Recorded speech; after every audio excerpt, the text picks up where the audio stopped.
ಈಗ ನಮ್ಗಿಲ್ಲೊಂದು ಉದಾಹರಣೆ ಮೂಲಕ ಕಥೆಯನ್ನ ಹೇಳ್ತಿದ್ದಾರೆ ಅವರು.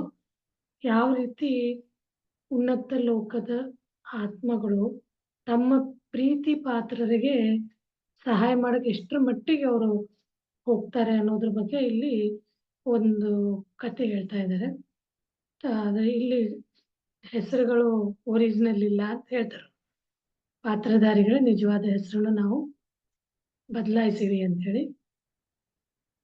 ಒಬ್ರು ಇದರ ಕಥೆಯಲ್ಲಿ ಅವ್ರ ಹೆಸರು ಬಂದು ಸೂರದಾಸ್ ಅಂತ ಹೇಳಿ. ಆತ ಬಂದು ತನ್ನ ಹಿಂದಿನ ಜನ್ಮದಲ್ಲಿ ಪಾಪ ಫಲದಿಂದ ಅವನು 3ನೇ ಲೋಕಕ್ಕೆ ಹೋಗಿರ್ತಾನೆ. ಅವ್ರಿಗೆ ಬಹಳ ಪ್ರೀತಿ ಪಾತ್ರಳಾದ ನೀಲು ಅಂತ ಒಬ್ರು ಅವ್ರ ಫ್ರೆಂಡು ಅವ್ರು ಬಂದು 5ನೇ ಲೋಕದಲ್ಲಿರ್ತಾರೆ. ಆಕೆಗೆ ಏನಂದ್ರೆ ಈ ಸೂರದಾಸನನ್ನು 5ನೇ ಲೋಕಕ್ಕೆ ಕರ್ಸ್ಕೋಬೇಕು.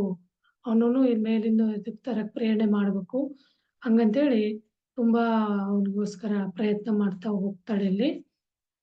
ಆಗ ಸೂರದಾಸ ಏನ್ ಮಾಡ್ತಾನಂದ್ರೆ ನಾನು ಫಾಸ್ಟಾಗಿ 5ನೇ ಲೋಕಕ್ಕೆ ಹೋಗ್ಬೇಕಂತೇಳಿ ನಾನು ಎಂಥ ಪರಿಸ್ಥಿತಿಲೂ ಭೂಲೋಕದಲ್ಲಿ ಜನ್ಮ ತಗೊಂಡು ನಾನು ಅಲ್ಲಿಂದ ನನಗೆ ಬಂದಿರೋ ಎಲ್ಲ ಕರ್ಮಗಳನ್ನ ನಾನು ನಿಭಾಯಿಸಿ ನನ್ನ ಕರ್ತವ್ಯನ ನಾನು 5ನೇ ಲೋಕಕ್ಕೆ ಹೋಗ್ತೀನಿ ಅಂತ ಚಾಲೆಂಜಾಗಿ ತಗೊಂಡು ಬರ್ತಾನೆ.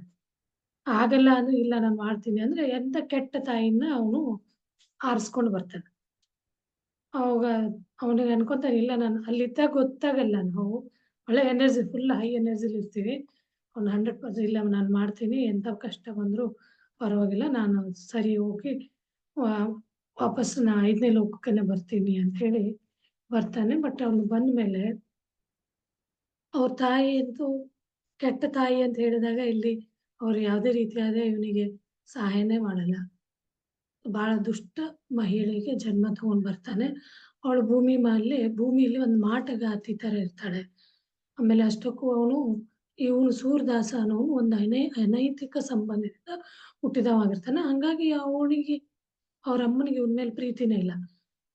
ಹಂಗಂಗೆ 1 ವರ್ಷ ಆಗೋತನ ಅಷ್ಟೇನೆ. ಅದು ಆಗ್ತಿದ್ದಂಗೆನೆ ಅವಳು ಇವನ ಬಗ್ಗೆ ಶಪ್ಸಕ್ಕೆ ಶುರು ಮಾಡ್ತಾಳೆ. ಇವನಿಂದ ನನ್ನ ಜೀವನ ಹಾಳಾಗ್ತಿದೆ, ಈ ಮಗು ಬಂದು ನನ್ನ ಜೀವನ ಸರಿಯಾಗಿ ಆಗ್ತಾ ಇಲ್ಲ ಅಂಥೇಳಿ ಇವನಿಗೆ ಯಾವುದೇ ರೀತಿಯಾದ ಪ್ರೀತಿ ತೋರಿಸಲ್ಲ. ಅವನೆಲ್ಲ ಶುರುವಿನಲ್ಲೇ ಅದು ಆತ್ಮಗೆ ಸ್ವಲ್ಪ ಅವೇರ್ನೆಸ್ ಇರುತ್ತೆ, ನಾನೇನು ಉದ್ದೇಶ ಇಟ್ಕೊಂಡು ಬಂದೀನಿ ಅಂಥೇಳಿ. ಬರ್ತಾ ಈ ಒಂದು ನೆಗೆಟಿವ್ ಸಂಪರ್ಕದಲ್ಲಿ ಇದ್ದು ಅದು ಮಗು ತನ್ನಿದನ್ನು ಮರಿತಾ ಹೋಗ್ಬಿಡ್ತೈತೆ, ಉದ್ದೇಶನ ಮರೆತು ಕೊನೆಗೆ ಹೆಂಗಾಗುತ್ತೆ ಅಂದ್ರೆ ಅವನು ಇಷ್ಟು ದುಷ್ಟ. ಅವರ ತಾಯಿ ಇದರಿಂದ ಆಯಿತು, ತನ್ನ ಅಕ್ಕಪಕ್ಕ ಇರೋ ಸಂಪರ್ಕನೂ ಆ ರೀತಿ ಇರೋದ್ರಿಂದ ನೆಗೆಟಿವ್ ಇರೋದ್ರಿಂದ ಅವನು ಫುಲ್ ತನ್ನ ಉದ್ದೇಶನೇ ಮರೆತುಬಿಟ್ಟು ಒಳ್ಳೆ ಕೆಟ್ಟ ಆತ್ಮ ಆಗಿ ಪರಿವರ್ತನೆ ಆಗ್ತಾನೆ. ಇಲ್ಲಿ ಭೂಲೋಕದಲ್ಲಿ ಕೆಟ್ಟ ಆತ್ಮ ಅಂದ್ರೆ ನಾವು ಭೌತಿಕ ಶರೀರನ ಸೇರಿಸಿ ಹೇಳ್ಬೇಕು. ಇಲ್ಲಿ ಒಳಗೆ ಆತ್ಮ ಹೇಳ್ತಾ ಇದೆ ನೀನೇನು ಉದ್ದೇಶಕ್ಕೆ ಬಂದಿದ್ಯಾ, ಅದನ್ನ ನಾವು ಕೇಳಿದ್ರೇನೆ ನಮಗದು ದಾರಿ ತೋರ್ಸೋದು.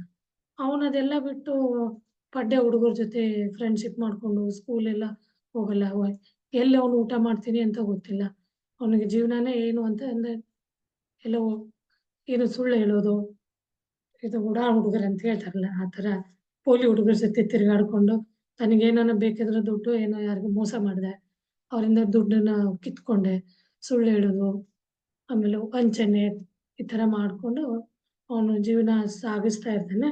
ಅಲ್ಲಿ ನೀಲುಗೆ ಇವನೇನಪ್ಪ ಈ ಥರ ಆಗ್ಬಿಟ್ನಲ್ಲ, ಅವ್ರ ಅಮ್ಮ ಅಂತೂ ಅವನಿಗೆ ಯಾವುದೇ ರೀತಿಯಾದ ಮುಂಚೆನೇ ಅವಳಿಗೆ ಗೊತ್ತಿರುತ್ತೆ. ಆಗ ಆಕೆ ಚಿಂತೆ ಮಾಡ್ತಾ ಇರ್ತಾಳೆ. ಅವ್ರ ಲೋಕದಲ್ಲಿ ಈಗ ಸಲಹೆಗಾರ ಅಂತ ಇರ್ತಾರಲ್ಲ, ಉತ್ತಮ ಉನ್ನತ ಆತ್ಮಗಳು ಅವ್ರ ಹತ್ರ ಹೋಗಿ ಸಲಹೆ ತಗೊಂತಾಳೆ. ಅವ್ರಿಗೆ ಹೇಗಾದ್ರೂ ಮಾಡಿ ನೀವು ಸಹಾಯ ಮಾಡ್ಬೇಕಲ್ಲ ಅಂತ ಹೇಳ್ಬಿಟ್ಟು. ಆಗ ಸಹಾಯ ಮಾಡ್ಬೇಕು ಅಂತ ಕೇಳಿದಾಗ ಇಲ್ಲಿ ಇದು 23/5/81 ದಿನದ ಕಥೆ ಮಾತು. ಸೂರದಾಸನಿಗೆ ನೀಲುವಿಗೆ ಪರೀಕ್ಷೆ ಮಾಡ್ಲಾಗ್ತೈತಿ. ಅವನಿಗೆ ಸೂರದಾಸನ ಮೇಲೆ ಅವಳಿಗೆ ಎಷ್ಟರ ಮಟ್ಟಿಗೆ ಪ್ರೀತಿ ಇದೆ ಅಂತ ಹೇಳ್ಬೋದು. ಆಗ ಅವ್ರೇನು ಉನ್ನತ ಆತ್ಮ ಅವ್ರ ಸಲಹೆಗಾರ ಏನಿದಾರಲ್ಲ, ನೀವು ಚಿಂತೆ ಮಾಡಬೇಡಿ ಅಂತ ಕೇಳಿ ಪರೀಕ್ಷೆ ಮಾಡ್ತಾರೆ. ನೀವು ಎಷ್ಟರ ಮಟ್ಟಿಗೆ ಅವರಿಗೆ ಇದನ್ನ ಮಾಡ್ತೀರಿ ಅಂತ ಹೇಳಿ, ಸರಿ ನಮ್ಗೆ ಅವ್ರನ್ನ ಸರಿ ದಾರಿಗೆ ತರಬೇಕು, ನೀವು ಸಹಾಯ ಮಾಡಿ ಅಂತ ಕೇಳಿದಾಗ ಆಕೆ ಹೇಳ್ತಾರೆ, ಸರಿ ನಾನೊಬ್ಬರಿಗೆ ಬೇರೆಯವ್ರನ್ನ ಅವರಿಗೆ ಸೂರದಾಸನ್ಗೆ ಸಹಾಯ ಮಾಡಕ್ಕಂತೇಳಿ ಒಳ್ಳೆ ದಾರಿ ತರಕ್ಕೆ ಒಬ್ರು ಮೋಹನ್ ದಾಸ್ ಅನ್ನೋರ್ನ ಅವ್ರ ಹತ್ರ ಕಳಿಸ್ತೀನಿ. ಅವರು ಒಳ್ಳೆ ಆತ್ಮ ಒಳ್ಳೆ ಹೈ ಲೆವೆಲ್ ಆತ್ಮ, ಹೈ ಲೋಕದಲ್ಲಿರೋಂಥದ್ದು ಅಂಥೇಳಿ ನೀವೇನೇ ಚಿಂತೆ ಮಾಡಬೇಡಿ ಅಂಥೇಳಿ ಅವ್ರನ್ನ ಅವ್ರನ್ನ ಪಾಪ ಕೂಪದಿಂದ ಮೇಲೆ ಎತ್ತಾರೆ ಹಂಗಂಥೇಳಿ ನೀಲುಗೆ ಭರವಸೆ ಕೊಡ್ತಾರೆ ಆ ಉನ್ನತ ಆತ್ಮ. ಆಗ ಆಕಿ ಬಂದು 5ನೇ ಲೋಕದಲ್ಲಿರ್ತಾಳ. ಆದ್ರೂ ಆಕಿಗೆ ಎಂತ ಇದು ಇರ್ತೈತೆ ಅಂದ್ರೆ ಪ್ರೋಗ್ರೆಸ್ ನೆಕ್ಸ್ಟ್ 6ನೇ ಲೋಕಕ್ಕೆ ಹೋಗ್ಬೇಕಾಗಿರ್ತೈತಿ. ಆಗ ಇವ್ರು ಏನ್ ಮಾಡ್ತಾರೆ, ನೀನು ಏನೆಲ್ಲ ಅವನಿಗೋಸ್ಕರ ಮಾಡಕ್ ರೆಡಿ ಇದೆಯಾ? ಈ ಸಹಾಯ ಮಾಡೋಕ್ ಮುಂಚೆನು ಪರೀಕ್ಷೆ ಮಾಡ್ತಾರವ್ರು. ಆಗ ಹೇಳ್ತಾಳೆ, ಹಾ ನಾನು ಏನೆಲ್ಲ ಮಾಡಕ್ ರೆಡಿ ಇದೀನಿ. ಆದ್ರೆ ಒಳಗೆ ಏನಿರುತ್ತೆ ಭಯ, ಕೆಳಗಿನ ಲೋಕಕ್ಕೆ ಹೋಗೋದು ಬೇಡ, ಅಲ್ಲಿ ಏನಿರುತ್ತೆ ಅಂತ ಗೊತ್ತಿದೆ. ನನಗೆ 6ನೇ ಲೋಕಕ್ಕೆ ಹೋಗುವಂತ ನನಗೆ ಪ್ರೋಗ್ರೆಸ್ ಅಂದ್ರೆ ಬಡ್ತಿ ಹೇಳ್ತೀವಿ ನಾವು, ಪ್ರಮೋಷನ್ ತರ ಇದ್ದಾಗ. ಆದ್ರೂ ಒಳಗೆ ಒಂದು ಒಳ ಮನಸ್ಸಲ್ಲಿ ಒಂದೇನೋ ಒಂದು ವೇದನೆಯಿಂದ ಮಾಡ್ತೀನಿ ಅಂತ ಹೇಳ್ತಾಳೆ. ಆಗ ಇವ್ರನ್ನ ಮೋಹನ್ ದಾಸನ್ ಅವ್ರನ್ನ ಸಹಾಯಕ್ಕೆ ಕಳಿಸ್ತಾರೆ. ಮೋಹನ್ ದಾಸ ಕೆಳಗೆ ಹೋಗಿ ಈ ಸೂರದಾಸನ್ ಜೊತೆಗೆ ಸೇರ್ಕೊಂಡು ಅವನಿಗೆ ಒಳ್ಳೆ ದಾರಿಗೆ ತರಕಂತ ಹೇಳಿ ಹೋಗ್ತಾನೆ. ಬರ್ತಾ ಬರ್ತಾ ಏನಾಗುತ್ತೆ ಅಂದ್ರೆ ಅವ್ರಿಬ್ರಲ್ಲೂ ಅವ್ನು ಇದ್ರಲ್ಲೇನೆ ಈಗ ಹೇಳ್ತಾರೆ ನೋಡಿ, ನಮ್ಮ ಹೆಂಗ್ ಸಂಘದಂತೆನೆ ಸಂಘ ದೋಷ ಅಂತ ಹೇಳ್ಬಿಟ್ಟು ಅವನ ಇದರಲ್ಲಿ ಅಟ್ರಾಕ್ಟ್ ಆಗಿಬಿಟ್ಟು ಈ ಇವನು ಸೂರದಾಸನ್ ಜೊತೆ ಮೋಹನ್ ದಾಸ ಕೂಡ ಅವನ ಎದ್ರಲ್ಲೇನೆ ಕೆಟ್ಟ ಕೆಲಸ ಮಾಡಕ್ ಶುರು ಮಾಡ್ತಾನೆ. ಈಗ ನೀಲುಗಂತೂ ತುಂಬಾ ವೇದನೆ. ಅಯ್ಯೋ, ನಾನು ಒಬ್ಬನಿಗೆ ಒಳ್ಳೆ ದಾರಿಗೆ ತರಕ್ ಹೋಗಿ ಇವನಿಗೇನು ಅದೇ ಕೆಟ್ಟ ದಾರಿಗೆ ಕಳಿಸ್ಬಿಟ್ನಲ್ಲ ಅನ್ನೋದು ಬಹಳ ಅವ್ರಿಗೆ ಬೇಜಾರಾಗುತ್ತೆ. ನಾನು ಅವ್ರಿಬ್ರನ್ನೂ ಪಾಪದ ಇದಕ್ಕೆ ಕಳಿಸ್ಬಿಟ್ಟೆ, ಅದಕ್ಕೆ ನಾನೇ ಕಾರಣ. ಒಂದು ಆತ್ಮ ಜೊತೆಗೆ ಇನ್ನೊಂದು ಆತ್ಮಗೂ ನಾನು ಕೆಟ್ಟ ದಾರಿಗೆ ಕಳಿಸಿದೆ ಅಂಥೇಳಿ ಬಹಳ ನೋವಿನಿಂದ ಆಕೆ ಮತ್ತೆ ಅವ್ರ ಹತ್ರ ರಿಕ್ವೆಸ್ಟ್ ಮಾಡ್ಕೊತಾಳೆ. ಉನ್ನತ ಆತ್ಮದ ಅಲ್ಲಿ ಗೈಡ್ ಮಾಡ್ತಿರ್ತಾರಲ್ಲ ಅವ್ರಿಗೆ. ಅವರು ನೀನು ಅವ್ರಿಬ್ರನ್ನೂ ಒಳ್ಳೆ ದಾರಿಗೆ ತರಬೇಕು, ಏನ್ ಮಾಡ್ಬೇಕು ಅಂದಾಗ, ನೀನು ರೆಡಿ ಇದೀಯಾ? ನಾನು ಎಂಥ ಶಿಕ್ಷೆ ಆದ್ರೂ ಸರಿ, ನಾನು ಯಾವ ಲೋಕಕ್ಕನ ಕಳಿಸಿ ಹೇಳ. ಮುಂಚೆ ಅವಳಿಗೆ ಇಷ್ಟ ಇರಲಿಲ್ಲ, ಬಟ್ ಇಬ್ರು ಕೆಟ್ಟ ದಾರಿಗೆ ಹೋಗುತ್ತಾ ಇರೋದು ನೋಡ್ದೇನೆ ಅವ್ಳಿಗೆ ಅಂದ್ರೆ ಅದೇ ಉನ್ನತ ಆತ್ಮಗಳು ತಮಗೆ ಬೇಕಾದವರಿಗೆ ಹೆಂಗ್ ಸಹಾಯ ಮಾಡ್ತಾರೆ ಅಂತ ಹೇಳಿ ಹೇಳ್ಕೊಡಕ್ಕಿಲ್ಲಿ. ನಾನು 2ನೇ ಲೋಕಕ್ಕೆ ಹೋಗಕ್ಕೂ ರೆಡಿ, ಮೊದಲು 3ನೇ ಲೋಕಕ್ಕಂತ ಕೇಳ್ತಾರೆ ಅವರು. ಆಯ್ತು ನಾನು ಹೋಗ್ತೀನಿ ರೆಡಿ ಅಂತ ಹೇಳಿ. ಆದ್ರೂ ಅವ್ರು ಇನ್ನೊಂದು ಪರೀಕ್ಷೆ ಇನ್ನೂ ಚೆಕ್ ಮಾಡಕ್ಕೆ ಅವ್ರನ್ನ, ಇಲ್ಲ ನೀನು 2ನೇ ಲೋಕಕ್ಕೆ ಹೋಗಕ್ಕೆ ರೆಡಿ ಇದೆಯಾ ಅಂತಾಳೆ. ಆವಾಗ ನಾ ಎಲ್ಲನ್ನ ಕಳಿಸಿ ಇವಾಗಿಂದ ಇವತ್ತೇನೆ ರೆಡಿ ನಾನು ಅಂಥೇಳಿ ಅವ್ರು ಒಪ್ಪಿಗೆನ ಸೂಚಿಸ್ತಾಳೆ. ಅವಳ ನಿಸ್ವಾರ್ಥ ನಿರ್ಧಾರ ಆಕೆನ ಅವ್ರಿಗೋಸ್ಕರ ಇರುವಂಥ ಇದೊಂಥರ ಸೇವೆನೆಲ್ಲ, ಅವರಿಬ್ಬರು ಒಳ್ಳೆ ದಾರಿಗೆ ತರಬೇಕು ಅನ್ನೋದು ನನ್ನ ಕಾರಣದಿಂದಲೇ ಅವ್ರು ಹಾಗಾಗಿದ್ದಾರೆ ಅನ್ನೋದಕ್ಕೆ ಅವ್ರು ಏನು ಮಾಡ್ತಾರೆ, ಆಕೆಗೆ ಸಹಾಯ ಮಾಡ್ತೀವಿ. ನೀನು ಯಾವುದೇ ಕಾರಣಕ್ಕೂ ನನ್ನ ಪ್ರಶ್ನಿಸಬಾರ್ದು. ನೀನು ಏನು ವಾಪಸ್ ಹೀಗೇಕೆ ಅಂತ ಏನು ಉತ್ತರ ನನಗೆ ಯಾಕೆ ಈ ಥರ ಮಾಡ್ತಿದ್ದೀರಿ ಯಾವುದೇ ಪ್ರಶ್ನೆ ನನಗೆ ಕೇಳಬಾರ್ದು. ನೀನು ಸುಮ್ಮನೆ ನೋಡ್ತಾ ಇರು, ಇದು ಸ್ವಲ್ಪ ಈಸಿ ಆಗಲ್ಲ, ತುಂಬ ಟೈಮ್ ತಗೋತೈತಿ ಅಂಥೇಳಿ ಅವರು ಆಕೆಗೆ ಭರವಸೆ ಕೊಡ್ತಾರೆ ನೀಲು. ಆಮೇಲೆ ಇನ್ನೊಂದು ದಿನ 24/5/81ರಂದು ಸೂರದಾಸನ ಕಥೆ ಮುಂದುವರಿಯುತ್ತೆ. ಉತ್ತಮ ಆತ್ಮ ಏನಿದೆಯಲ್ಲ ಭೂಮಿಗೆ ಬಂದು ಇವರನ್ನ ಬದಲಾವಣೆ ಮಾಡೋಕ್ಕೋಸ್ಕರ ಅದು ಏನ್ ಮಾಡುತ್ತೆ ಅಂತ ಹೇಳಿ ಇಲ್ಲಿ ತೋರಿಸ್ತಾರೆ. ಒಂದಿನ ಈ ಉತ್ತಮ ಆತ್ಮ ಏನು ಅಲ್ಲಿ ಸಲಹೆಗಾರ ಥರ ಇರ್ತಾರಲ್ಲ ಅವರು ಓರ್ವ ಫಕೀರನ ವೇಷಧಾರಣೆ ಮಾಡ್ಕೊಂಡು ಭೂಮಿ ಮೇಲೆ ಬರ್ತಾರೆ.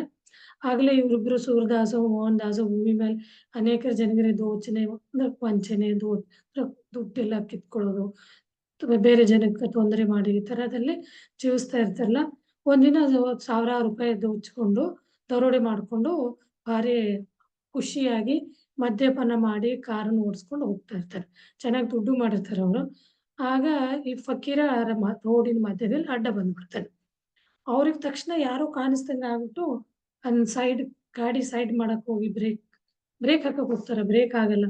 ಕೊನೆಗೆ ಕಾರ್ ಪಕ್ಕಕ್ಕೆ ತಿರುಗಿ ವೇಗವಾಗಿ ಹೋಗಿ ಒಂದು ಕಂಬಕ್ಕೆ ಡಿಕ್ಕಿ ಹೊಡೆದು ಅಲ್ಲಿರೋರೆಲ್ಲ ಕಾರಿನ ಕೆಳಗಿಂದ ಪ್ರಜ್ಞಾಹೀನ ಸ್ಥಿತಿಲಿ ಬಿದ್ದು ಬಿಡ್ತಾರೆ.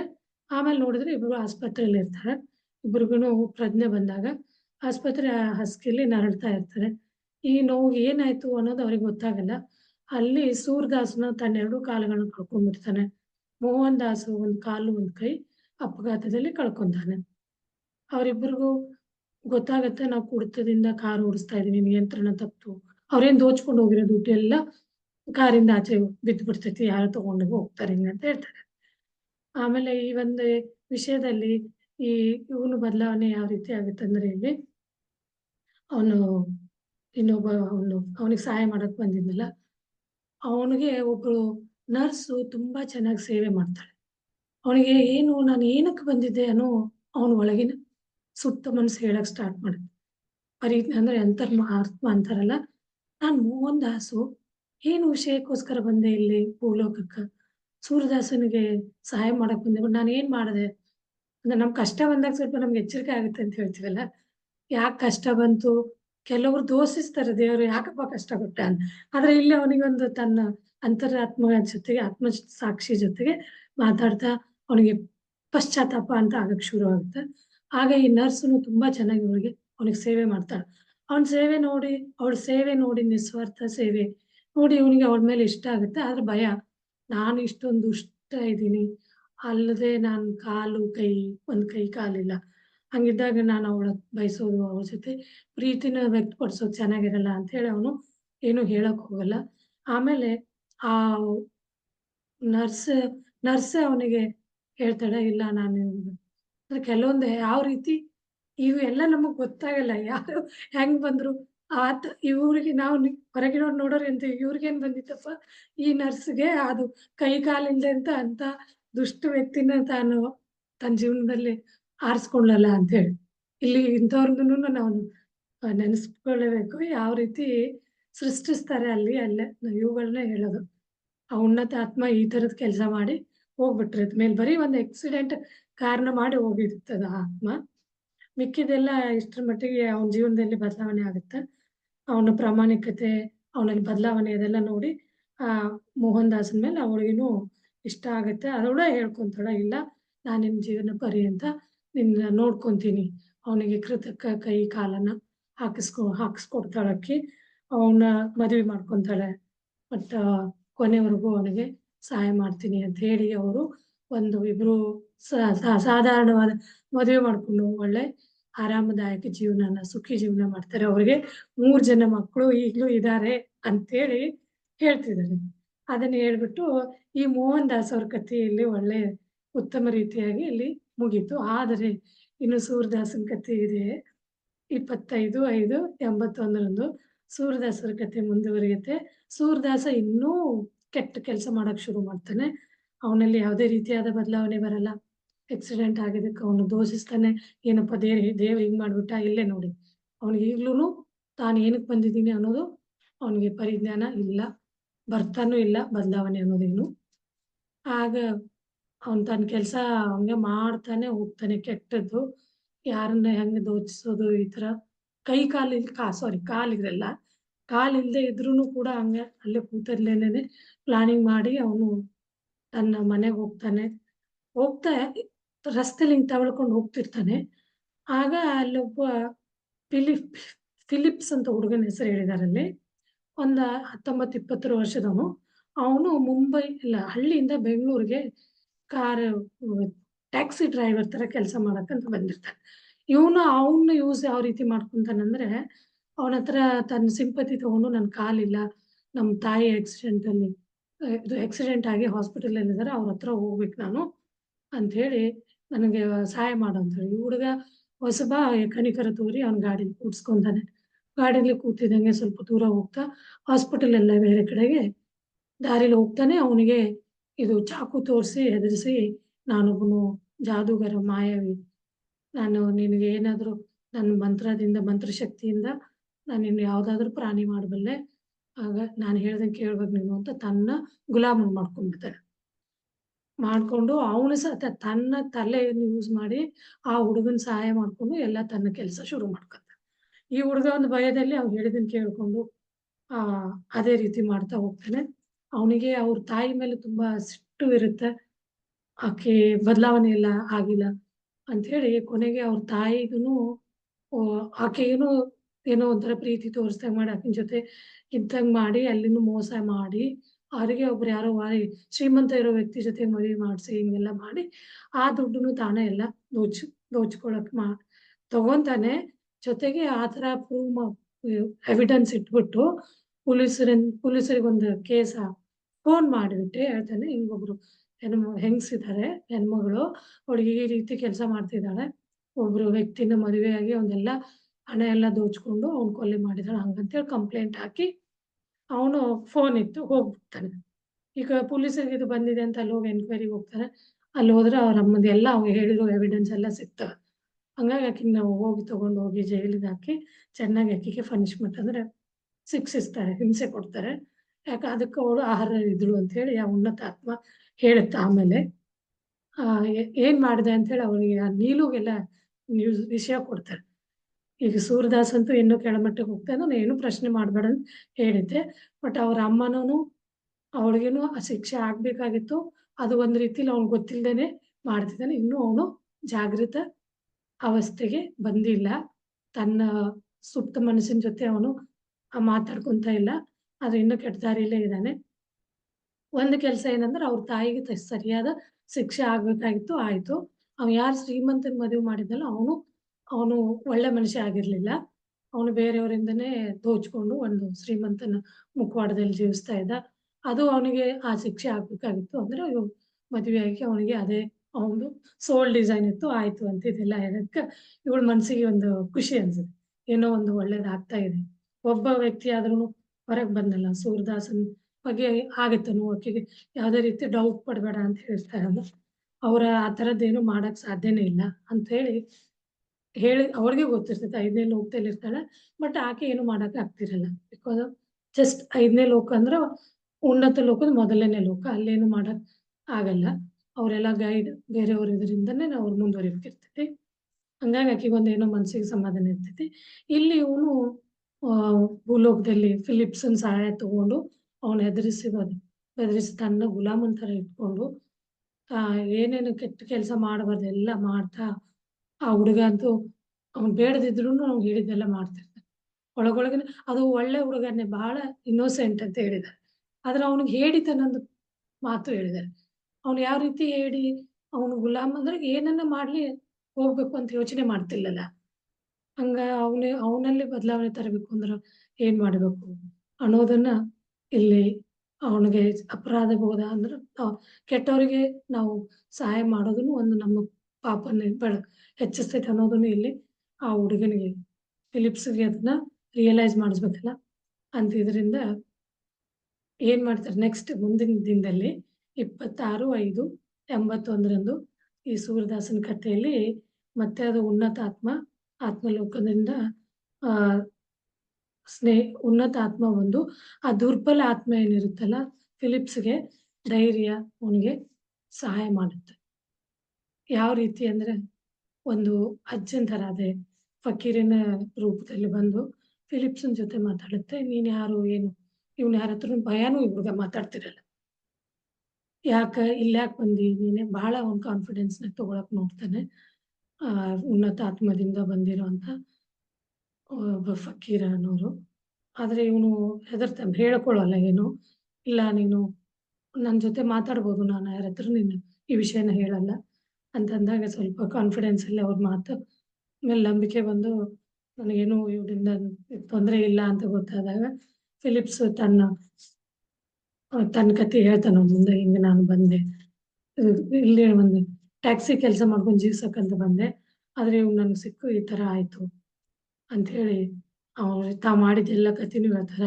ಅವ್ರ ಅಮ್ಮನಿಗೆ ಈ ತರ ಮಾಡಿ ಅವನು ಒಳಗೆ ಹಾಕ್ಸಿದ್ವಿ ಅದೆಲ್ಲ ವಿಷಯನೂ ಹೇಳಿ ಅದನ್ನು ಇವನಿಗೆ ಗೊತ್ತಿರಲ್ಲ. ಅವನ ಕೃತ್ಯ ಎಲ್ಲ ಇವನೇ ಅವ್ನಿಗೆ ಸಹಾಯ ಮಾಡಿಸ್ತಾನಲ್ಲ. ಹಂಗಾಗಿ ಅವನೇನು ನಡೆದಾಡಕ್ ಆಗಲ್ಲ. ಆಮೇಲೆ ಅವನು ಏನ್ ಮಾಡಿ ದುಡ್ಡೆಲ್ಲ ಚೆನ್ನಾಗಿ ತೋಚಿದ್ದು ಸಂಪಾದನೆ ಮಾಡಿ ಫುಲ್ ರೂಮಲ್ಲಿ ಕೂಡ ಹಾಕಿರ್ತಾರೆ. ಅದಕ್ಕೆ ಇವನು ಏನ್ ಹೇಳ್ತಾನೆ, ಉನ್ನತ ಆತ್ಮದಿಂದ ಬಂದಿರೋ ಫಕೀರು, ನಾನು ನಿನಗೊಂದು ಇದನ್ನ ಹೇಳ್ತೀನಿ, ನೀನು ಕೆಟ್ಟದವನು ಇಷ್ಟೊಂದು ದರಿದ್ರ ಸ್ಥಿತಿಲಿ ನಿನ್ನನ್ನು ಇಟ್ಟಿದ್ದಾನೆ. ಅವನಿಗೆ ಒಂದೇನೋ ಹರಕಲ್ ಬಟ್ಟೆ ಹಾಕೊಂಡಿದ್ದಾನೆ, ಉಣ್ಣಕ್ ತಿನ್ನಕ್ ಕೊಡ್ತಾನೆ ಅಷ್ಟೇ. ಬಟ್ಟೆ ಅಂದ್ರೆ ಅದು ಬೇಸಿಕ್ ಇವೆರಡನ್ನ ಕೊಡ್ತಾನೆ. ಬಿಟ್ರೆ ಅವನ ಹತ್ರ ಒಂದು ಪೈಸೆ ನಯ ಪೈಸಾನೂ ಇರಲ್ಲ. ಅದಕ್ಕೆ ಉನ್ನತ ಆತ್ಮ ಏನ್ ಹೇಳುತ್ತೆ ಅವನಿಗೆ, ನೀನು ಒಂದು ಕೆಲಸ ಮಾಡು, ಅವನಿಗೆ ಆ ಇದರಿಂದ ಹೊರಗೆ ತರಬೇಕು, ಪಾಠ ಕಲಿಸ್ಬೇಕು ಅಂದ್ರೆ ನೀನು ನಾನು ಹೇಳ್ದಾಗ ಮಾಡ್ತೀಯ? ಇಲ್ಲ, ಇಲ್ಲ ನನಗೆ ಧೈರ್ಯ ಇಲ್ಲ, ನಾನು ಮಾಡೋಕ್ಕಾಗಲ್ಲ. ಹೇಳ್ತೀನಿ, ಇಲ್ಲ ನೀನೇನು ಮಾಡಬೇಡ, ನಾನೇನು ಹೇಳ್ತೀನಿ ಅಷ್ಟು ಮಾಡು.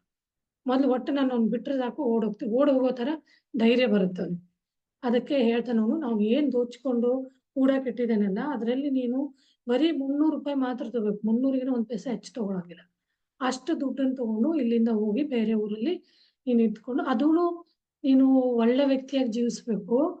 ಆಮೇಲೆ ಆ ₹300 ಅವನ ಹತ್ರ ಇಷ್ಟು ದಿನ ನೀನು ಸೇವೆ ಮಾಡಿದ್ದಕ್ಕ ನಿನ್ನ ಒಂದು ಸ್ಯಾಲರಿ ಅಂತ ಹೇಳ್ಬಿಟ್ಟು ತಗೋ, ಸಂಬಳ ಅಂತ ಹೇಳಿ ಅಷ್ಟು ತಗೊಂಡು ನೀನು ಇಲ್ಲಿಂದ ದೂರ ಹೋಗಿ ನಿನ್ನ ಜೀವನ ರೂಪಿಸು ಅಂಥೇಳಿ ಒಂದು ಕಾಡಲ್ಲಿ ಹೋಗಿ ಅವನ್ನ ಒಂದು ಬಂಡೆಗಲ್ಲಿನ ಹತ್ರ ಹೋಗಿ ಅಂದ್ಬಿಟ್ಟು ಅದೆಲ್ಲ ಕಥೆ ಏನು ಹೇಳಿರ್ತಾನೆ ಅವ್ನ ಕಿವಿ ಹೇಳಿರ್ತಾನೆಲ್ಲ.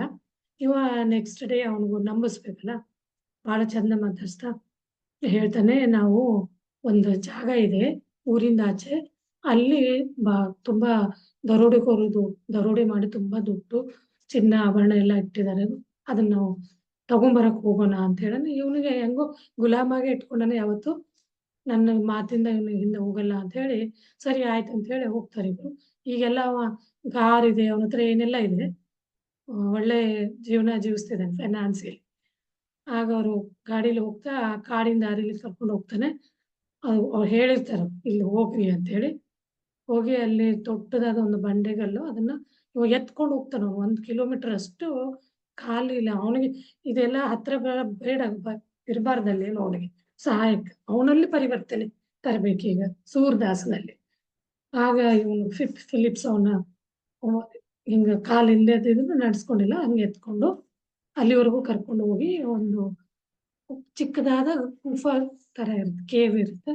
ಆಗ ಹೇಳ್ತಾನೆ ಅವನಿಗೆ, ನೀವು ಇಲ್ಲಿರಿ, ಜಾಗ ಕಡಿಮೆ ಇದೆ, ನಾನು ಒಳಗೆ ಹೋಗಿ ಎಲ್ಲ ಅದನ್ನ ತುಂಬ್ಕೊಂಡು ಬರ್ತೀನಿ, ಆಮೇಲೆ ನಾವು ಹೋಗೋಣ ಅಂತ ಹೇಳಿ ಅವನಿಗೆ ಅವನ ಮೇಲೆ ನಂಬಿಕೆ ಬಂದಿರುತ್ತೆ. ಇವನೆಲ್ಲೂ ಹೋಗಲ್ಲ, ಅದೇ ಭಯ ಎದುರಿಸಿಟ್ಟಿರ್ತಲ್ಲ ನಾನು ನಿನಗ, ಅದು ಇದೆಲ್ಲ ಏನು ಮಂತ್ರ ಮಾಡಿ ನಿನ್ನ ನಾಯಿನೋ ಬೆಕ್ಕೋ ಮಾಡ್ಬಿಡ್ತೀನಿ ಹಿಂಗೆ ಅಂತೇಳಿ. ಆ ಒಂದು ಇದರಲ್ಲೇನೆ ಅವನಿಗೆ ನಂಬಿಕೆ ಇರುತ್ತೆ. ಆ ಹುಡುಗ ಒಳಗೆ ಹೋಗಿ ಅವನು ವಾಪಸ್ ಬರೋದಿಲ್ಲ, ಹಿಂದಿನ ದಾರಿಯಿಂದ ಅವ್ರು ಹೇಳಿರ್ತಾರೆ ಎಲ್ಲ. ಉನ್ನತ ಆತ್ಮ ಅವನಿಗೆ ಇದೆಲ್ಲ ಹೇಳ್ಕೊಟ್ಟಿರ್ತಾರೆ, ಈ ರೀತಿ ಮಾಡು ಅಂತ. ಅಲ್ಲಿಂದ ಓಡೋಗಿ ಅವನು ಅವ್ರ ಮನೆಗೆ ಹೋಗಿ ನೋಡಿದ್ರೆ ಆ ಮನೆ ಇವ್ನಿಗೆ ಯಾವತ್ತೂ ಗೊತ್ತಿರಲ್ಲ, ಆ ರೂಮಲ್ಲಿ ಹೋಗಿರಲ್ಲ ಇವನು. ಅಲ್ಲಿ ನೋಡಿದ್ರೆ ಪೂರಾ ಫುಲ್ ತುಂಬಿರ್ತೈತೆ. ಅದನ್ನ ಒಡೆದ್ಬಿಟ್ಟು ಒಳಗೆ ಹೋಗ್ತಾನೆ. ಅವ್ರು ₹300 ಅಂದ್ರೆ ₹300ನೇ ತಗೊಂಡು ಅಲ್ಲಿಂದ ಬಿಟ್ಟು ಅವ್ನು ಬೆಂಗಳೂರು ಸಹವಾಸ ಬೇಡ ಏನು ಬೇಡ ಅಂತ ಬೇರೆ ಕಡೆ ಹೋಗಿ ತನ್ನ ಜೀವನನ ತಾನು ರೂಪಿಸ್ಕೊಂತೀನಿ ಅಂತ ಹೇಳಿ ಅವನು ಒಳ್ಳೆ ದಾರಿಯಲ್ಲಿ ಅವನ ಜೀವನ ಮಾಡೋಕೆ ಶುರು ಮಾಡ್ತಾನೆ. ಅವನಿಗೆ ಧೈರ್ಯ ಬರುತ್ತೆ. ಅವನವನು ಇಲ್ಲಿ ಪುಕ್ಕಲ್ತನ, ಅವನೊಂದು ಭಯ ಅನ್ನೋದು ಹೋಗುತ್ತೆ. ಅವನ ಬದಲಾವಣೆ ಆಯ್ತು. ಆಮೇಲೆ ಮುಂದಿನ ದಿನದಲ್ಲಿ 27/5/81ರಂದು ಸೂರದಾಸನ ಕಥೆಯಲ್ಲಿ ಕೊನೆಗೆ ಕಡೆಗೂ ಅವನ ಅಹಂಗೆ ಪೆಟ್ಟು ಅನ್ನೋದು ಬೀಳುತ್ತೆ. ಆ ಫಕೀರ ಹೇಳ್ದಂತೆ ಅದೆಲ್ಲ ಆಗಿ ಫಿಲಿಪ್ಸ್ ಇದೆಲ್ಲ ಮಾಡ್ತಾನೆ. ಅವ್ನು ತಗೊಂಡೋಗಿ ಅಲ್ಲಿಟ್ಟು ಆ ಉನ್ನತ ಆತ್ಮದ ಪ್ರಕಾರನೇ ಅವನು ತನ್ನ ಇದನ್ನ ಜಾಗಕ್ಕೆ ಅಲ್ಲಿಂದ ಖಾಲಿ ಮಾಡಿ ಹೋಗ್ತಾನಲ್ಲ. ಇವನು ಗುಹೆಯಲ್ಲೇ ಹೊರಗನೆ ಇದ್ಕೊಂಡು ಇವನಿಗೆ ಸ್ವಲ್ಪ ಅವ್ನು ಬರೋದು ಲೇಟ್ ಆಗನೆ ಇವ್ನಿಗೆ ಡೌಟ್ ಬರಕ್ಕೆ ಸ್ಟಾರ್ಟ್ ಆಗುತ್ತೆ. ಇವನೇನೋ ಇವ್ನಿಗೆ ಎಲ್ಲಿಂದ ಇಷ್ಟು ಧೈರ್ಯ ಬಂತು? ಯಾಕೆ ಬರ್ತಾನೆ ಇಲ್ಲ? ಯಾರು ಇವನಿಗೆ ಈ ಥರ ಧೈರ್ಯ ತುಂಬಿರಬೇಕು? ಹಂಗಂತೇಳಿ ಇವನಿಗೆ ಒಳಗೊಳಗೇನೆ ಚೂರು ಭಯ ಶುರು ಆಗುತ್ತೆ. ಈಗ ನಾನು ಏನು ಮಾಡೋದು? ಕಾಡು, ಅಲ್ಲಿ ಯಾರೂ ಇಲ್ಲ. ಈಗ ಒಳಗೆ ಗುಫಾ ಅಲ್ಲೇ ಹೋಗ್ಬೇಕು ಅಂತೇಳಿ ಕೇವಲ್ಲಿ ಹೋಗಕ್ಕೆ ನೋಡ್ತಾನೆ. ಒಳಗವನಿಗೆ ಅವನಿಗೆ ಒಂದು ಚೂರು ಈ ಪಶ್ಚಾತ್ತಾಪ, ನಾನು ಏನು ಮಾಡಿದೆ ಅಂಥೇಳಿ, ಈ ಹುಡುಗ ಬಂದರೆ ಸಾಕಪ್ಪ ಅದನ್ನು ಆವಾಗಂತಾನೆ. ಅವನಿಗೆ ಒಳ್ಳೆ ಚಾನ್ಸ್ ಸಿಕ್ಕಿದೆ. ನಾನು ಇಷ್ಟು ದಿನದಿಂದ ಅವ್ನು ಹೆಂಗೆ ಕಷ್ಟದಲ್ಲಿ ಅವನಿಗೆ ಟಾರ್ಚರ್ ಮಾಡ್ತಾ ಅವನು ನನ್ನ ಯೂಸ್ ಮಾಡ್ಕೊಂಡು ಅವ್ನು ಯೂಸ್ ಮಾಡ್ಕೊಂಡೀನಿ. ಅವನಿಗೆ ಒಳ್ಳೆ ಚಾನ್ಸ್ ಸಿಕ್ಕಿದೆ, ಯಾಕೆ ಅವ್ನು ಹೊರಳಿ ಬರ್ತಾನೆ? ನಾನೇ ಆಗಿದ್ರು ಬರ್ತಿದ್ನ? ನಾನು ಎಷ್ಟು ಜನಕ್ಕೆ ಎಷ್ಟೊಂದು ಹಿಂಸೆ ಕೊಟ್ಟೆ, ಎಲ್ಲನೂ ಯೋಚನೆ ಮಾಡಕ್ಕೆ ಶುರು ಮಾಡ್ತಾನೆ ಒಳಗೊಳಗಿಂದನೇ. ಕಣ್ಣೀರಿಡ್ತಾನಲ್ಲಿ. ಈಗ ಏನು ಮಾಡೋದು ಅಂತೇಳಿ ಆ ಗುಫಾ ಒಳಗೆ ಬೇರೆ ದಾರಿ ಇಲ್ಲ ಅಂತೇಳಿ ಹೊರಗಾದ್ರೆ ಕತ್ಲೆ ಆಗುತ್ತೆ. ಕತ್ಲೆ ಆದ್ರೆ ಒಳಗೆ ಹೋದ್ರೆ ಅಲ್ಲಿ ಹಾವುಗಳೆಲ್ಲ ಇರ್ತವೆ. ಹಾವು ನೋಡ್ಬಿಟ್ಟು ಅವುಗಳಿಗೆ ಪ್ರೇ ಮಾಡ್ತಾನೆ, ನನಗೇನು ಮಾಡಬೇಡಿ, ಹೋಗಿ ದೇವರಿಗೆಲ್ಲ ಪ್ರೇ ಮಾಡ್ತಾನೆ, ದೇವರೇ ನನ್ನ ಬದುಕಿಸ್ಬಿಡು. ಆದ್ರೆ ನಾನು ಇಷ್ಟು ಕೆಟ್ಟ ಕೆಲಸ ಮಾಡೀನಿ, ನಾನು ಏನಕ್ಕಂತ ಬದುಕಿಸಲ್ಲ ಅಂತೇಳಿ ಅದನ್ನು ಪಶ್ಚಾತ್ತಾಪ ಮಾಡ್ಕೊಂತಾನೆ. ಹಂಗಂತೇಳಿ ಯೋಚನೆ ಮಾಡ್ತಾ ಅವನಿಗೆ ಯಾವ ರೀತಿ ನಾ ಇಲ್ಲಿಂದ ಹೊರಗೆ ಹೋಗ್ಲಿ ಅಂತೇಳಿ ತನ್ನೆಲ್ಲ ಕಥೆಗಳು ತಾನು ನಡ್ಕೊಂಡು ಬಂದಿದ್ದು ಅದನ್ನ ನೆನಪಿಸ್ಕೊಂಡ. ಇನ್ನೂ ಅವನಲ್ಲಿ ಅದು ಇದು ಉನ್ನತ ಇದನ್ನ ಇಟ್ಕೊಂಡು ಬಂದಿದ್ದ ಚಾಲೆಂಜ್ ಎಲ್ಲ ನೆನಪಿಗೆ ಬಂದಿಲ್ಲ. ಆದ್ರೆ ಒಂದು ಪಶ್ಚಾತ್ತಾಪ ಅನ್ನೋದು ಬರ್ತಾ ಹೋಗ್ತಾ ಇದೆ. ಆಮೇಲೆ ಸೂರದಾಸನ ಕಥೆಯಲ್ಲಿ ಮುಂದೆ ಏನಾಗುತ್ತೆ ಅಂದ್ರೆ ಸುಪ್ತ ಮನಸ್ಸು ಒಂದು ಈಗ ಪುನಃ ಜಾಗೃತಿ ಆಗುತ್ತೆ ಅನ್ನೋದನ್ನ 28/5/1981 ದಿನದಲ್ಲಿ ಇವರು ರತು ಮತ್ತೆ ವಿಸ್ಮಿ ಅವ್ರ ತಾಯಿಗೆ ಹೇಳ್ತಾರೆ. ಅವಾಗ ನಡುರಾತ್ರಿಲಿ ಸೂರದಾಸ್ ತನ್ನ ಆ ಫಿಲಿಪ್ಸ್ ಬಗ್ಗೆ ನೆನ್ಸ್ಕೊಂತಾನ. ಎಷ್ಟೊಂದು ಅವ್ನ ನರಕ ಯಾತನೆ ಇತ್ತು, ಅವನಿಗೆ ನಾನು ಎಷ್ಟು ಕಷ್ಟ ಕೊಟ್ಟೆ, ಮುಕ್ತಿ ಆಯ್ತು ಬಿಡು, ಹೋದ ಒಳ್ಳೇದಾಯ್ತು ಅನ್ನೋ ಒಂದು ಅವನಿಗೆ ಒಂದು ಪರಿಜ್ಞಾನ ಅನ್ನೋದು ಬರ್ತೈತಿ. ಆದ್ರೂ ಮತ್ತೆ ಒಳಗಂತಾನ ಹೆಂಗನ ಮಾಡಿ ಇಲ್ಲಿ ಹೊರಗೆ ಮಾಡು, ಒಳ ಮನ್ಸು ಇರ್ತೈತಿ ಅವ್ನು ಯಾಕೆ ಬರ್ತಾನೆ ಇಲ್ಲಿ, ಏನೋ ಒಂದು ಮನಸ್ಸು ಪರಿವರ್ತನೆ ಆಗಿ ಬರಲಿ ಅನ್ನತ್ರ ನನಗೆ ಸಹಾಯ ಮಾಡಕ್ಕಂತೇಳಿ. ಆಮೇಲೆ ಹೇಳ್ತೀವಿ ಇಲ್ಲ ಅವ್ನ ಹೆಂಗ್ ಬರಕ್, ನೀನೇನು ಕಡಿಮೆ ಕಷ್ಟ ಕೊಟ್ಟಿದ್ಯಾ ಅಂತ ಅವನ ಒಳಗಿನ ಸುಪ್ತ ಮನಸ್ಸು ಅವನಿಗೆ ಪ್ರಶ್ನೆ ಮಾಡೋದು. ಅವಾಗ ಇವನು ಹೌದಲ್ಲ ಅಂತ ಹೇಳಿ ಅಂತಾನೆ. ಈ ಥರದ್ದು ನಾನು ಎಷ್ಟೊಂದು ಪಾಪ ಮಾಡಿದ್ದೀನಿ. ಅವಾಗ ಅವನು ತನ್ನ ಆತ್ಮಸಾಕ್ಷಿ ಜೊತೆ ಅದು ಆತ್ಮಸಾಕ್ಷಿ ಕಡೆ ಗಮನನೇ ಕೊಡೋದು ಬಿಟ್ಟಿರ್ತಾನೆ. ಹಂಗಾಗಿ ಅವನಿಗೆ ಅದು ಸಹಾಯ ಮಾಡೋದೇ ಬಿಟ್ಬಿಟ್ಟಿರೋದು. ಇಲ್ಲಿ ಅವ್ರು ಬಂದು ಉನ್ನತ ಆತ್ಮ ಬಂದು ಬರೀ ಅವ್ರಿಗೆ ಇದರದ್ದು ಅವನ್ನ ಹೊರಗೆ ತರಕ್ ಪ್ರಯತ್ನ ಮಾಡಿದ್ದ ಅಷ್ಟೇ. ಒಂದು ಇದನ್ನು ಸಿಚುವೇಶನ್ ಕ್ರಿಯೇಟ್ ಮಾಡಿದ್ದು. ಹಾಗೆ ಒಂದು ತನ್ನನ್ನು ತಾನು ಪ್ರಶ್ನೆ ಮಾಡ್ತಾ ಹೋಗ್ತಾನೆ. ಅವಾಗ ಅಲ್ಲಿ ಒಳಗೊಳಗೇನೆ ಅವನಿಗೆ ಉತ್ತರ ಬರ್ತಾ ಹೋಗುತ್ತೆ. ನಾನು ಏನಕ್ಕೆ ಬಂದೆ ಭಗವಂತ, ನನ್ನ ಈ ಎಲ್ಲಾ ತಪ್ಪನ್ನ ನಾನು ಎಷ್ಟು ತಪ್ಪು ಮಾಡಿದೆ, ನನ್ ಕ್ಷಮೆನೇ ಇಲ್ಲ, ಇದಕ್ಕೆ ಏನ್ ಶಿಕ್ಷೆ ಆದ್ರೂ ನಾನು ಸರಿ ಅನುಭವಿಸ್ತೀನಿ, ಒಂದ್ಸಲ ನನ್ನ ಇಲ್ಲಿಂದ ಪಾರ್ ಮಾಡ್ಬಿಡು ಸಾಕು ಅಂತ ಅನ್ನೋದು ಒಂದು ಬೇಡಿಕೆನ ಅವನು ಇರ್ತಾನೆ. ಹೊರಗೆ ಹೋಗಿದ್ರೆ ಗುಫಾಯಿಂದ ಕೇವಿಂದ ಹೊರಗೆ ಹೋದ್ರೆ ಕಾಡು ಪ್ರಾಣಿಗಳನ್ನ ಬದುಕಕ್ ಬಿಡಲ್ಲ, ತಿಂದಾಕ್ತವೆ. ಇಲ್ಲೇ ಒಳಗಡೆನೆ ಇರ್ಲಿ, ಹಾವು ಕಚ್ಚಿದ್ರೆ ಕಚ್ಚಲಿ ಹಂಗ ಅನ್ಕೊಂಡು ಹಾವಿನ ಜೊತೆ ಫ್ರೆಂಡ್ಶಿಪ್ ಮಾಡ್ಕೊಂಡಿದ್ರೇನ ಅಂತೇಳಿ ಅಲ್ಲೇ ಗುಫಾ ಅಲ್ಲೇನೆ ಕಣ್ಣೀರ್ ಹಾಕ್ತಾ ಇರ್ತಾನೆ.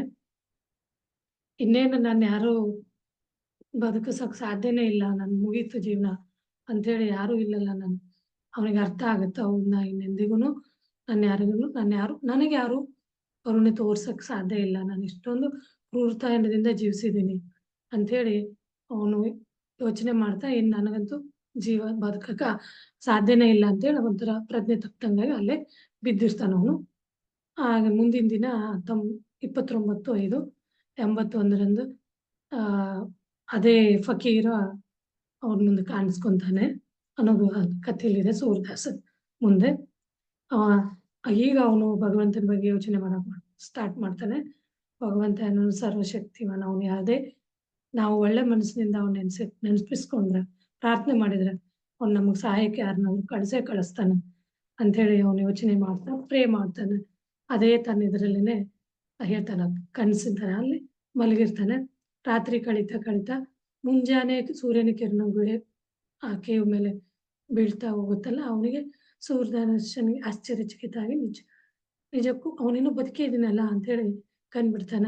ಏನಾಯ್ತು, ಏನ್ ಪವಾಡ ಆಯ್ತು ಅಂತೇಳಿ ಅವನು ಕ್ರೂರ ಪ್ರಾಣಿಗಳು, ದುಷ್ಟ ಜಂತುಗಳು ನನ್ ಬದುಕಿ ಉಳ್ಸಕ್ ಬಿಟ್ವಲ್ಲ ಅಂತೇಳಿ ಅವ್ನಿಗೆ ನಂಬಕ್ಕೆ ಆಗಲ್ಲ.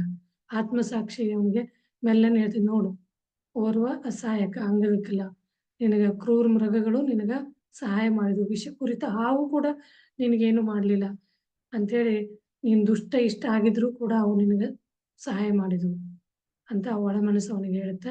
ನಿನಗೆ ಯಾವ್ರ ಮೇಲೇನು ಕಿಂಚಿತ್ತನು ಪ್ರಜ್ಞೆ ಅಂದ್ರೆ ಒಳ್ಳೆ ಭಾವನೆ ಇರಲಿಲ್ಲ ಅಂಥೇಳಿ ಈ ಕೆಟ್ಟ ಹಾದಿಯಲ್ಲಿ ನೀನು ಬರ್ತಾನೆ ಹೋದಿ ಅಂತ ಅವ್ರಿಗೆ ಒಳ ಮನಸ್ಸು ಅವನಿಗೆ ಇನ್ನಷ್ಟು ಜಾಗೃತ ಮಾಡ್ತಾ ಹೋಗುತ್ತೆ. ಈಗ ಈ ಭಯಂಕರ ಕಾಡಲ್ಲಿ ಇನ್ನೆಲ್ಲಿ ಹೋಗೋದು, ಹೆಂಗ್ ನಾ ಮುಂದೆ ಬಂದ ಜೀವನ ಅಂತೇಳಿ ಅಲ್ಲೇ ದಾರಿಯಲ್ಲಿ ಸ್ವಲ್ಪ ಉಳ್ಕೊಂಡು, ಈಗ ಅವನ ಹತ್ರ ಏನೂ ಇಲ್ಲ ಸಹಾಯಕ್ಕೆ. ಅವ್ನ ಕಾಲುಗಳು ಇಲ್ಲ, ಕಾಲಿನ ಸಪೋರ್ಟು ತೆಗೆದಾಕಿದೆ. ಅವೆಲ್ಲ ಮುಂಚೆನೆ ಐಡಿಯಾ ಮಾಡಿರ್ತಾರೆ, ಅವ್ನ ಕಾಲಿದ್ರೆ ಮತ್ತೆ ಬಂದ್ಬಿಡ್ತಾನೆ ಅಂತ ಹೇಳಿ. ಅದಾಗ ಏನ್ ಮಾಡೋದು ಅಂತ ಹಂಗೆ ತಳ್ಕೊಂಡು ರೋಡಲ್ಲಿ ಬರ್ತಾ ಇರ್ತಾನೆ. ಅಲ್ಲಿ ಅದೇ ಓರ್ವ ಉನ್ನತ ಆತ್ಮ ಏನಿರುತ್ತಲ್ಲ ಫಕೀರ, ಅವ್ರ ದಾರಿಗೆ ಹೋಗ್ದಾಗ ಅಡ್ಡ ದಾರಿಲಿ ಕಾಣಿಸ್ಕೊಂತ. ಸೂರದಾಸ್ ಅವ್ರನ್ನ ಕೈ ಜೋಡಿಸಿ ದಯಮಾಡಿ ನನ್ಗೆ ಸಹಾಯ ಮಾಡಿ ಸ್ವಾಮಿ ಅಂತೇಳಿ ರಿಕ್ವೆಸ್ಟ್ ಮಾಡ್ಕೊಂತ. ಅವಾಗ ಸೂರದಾಸನ ಬಳಿಗೆ ಬಂದು, ನೀನು ಒಳ್ಳೆನೋ ದುಷ್ಟನೋ ಅಂತ ಕೇಳ್ದ. ಅವನು ಏನ್ ಹೇಳ್ಬೇಕಂತ ಗೊತ್ತಾಗಂಗಿಲ್ಲ.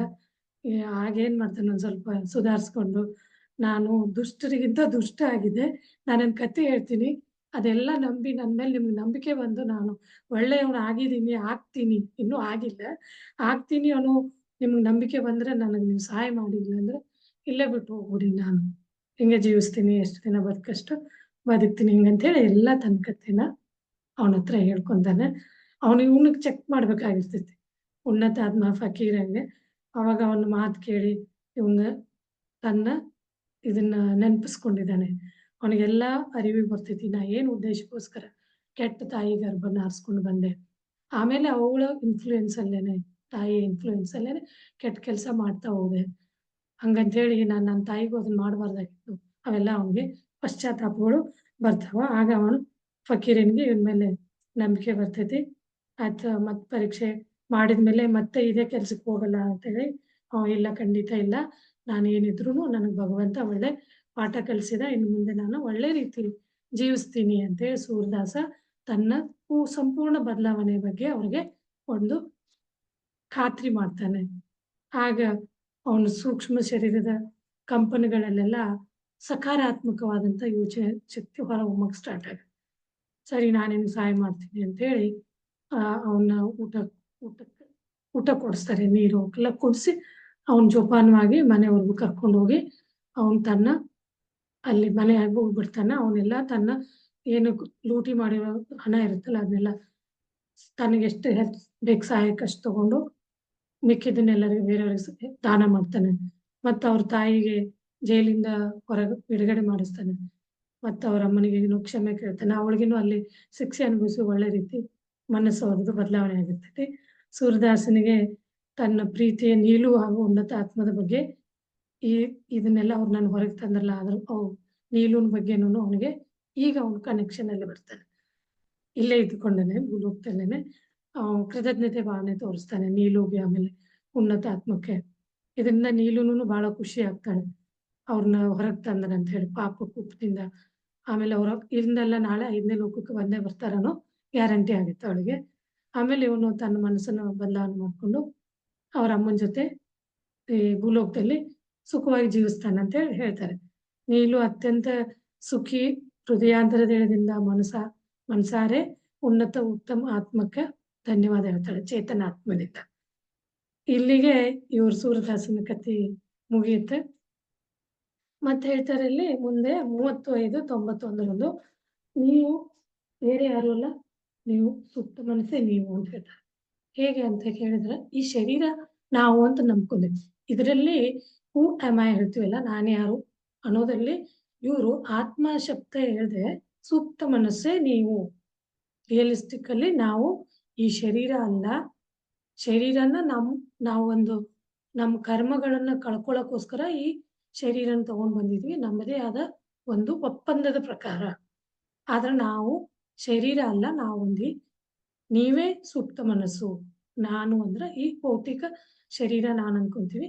ಅದನ್ನ ಇಲ್ಲಿ ನಾನು ಯಾರು ಅನ್ನೋದನ್ನ ಅವರು ಇದರಲ್ಲಿ ಬಹಳ ಕ್ಲಿಯರ್ ಆಗಿ ಹೇಳಕ್ ಬಯಸಿದ್ದಾರೆ.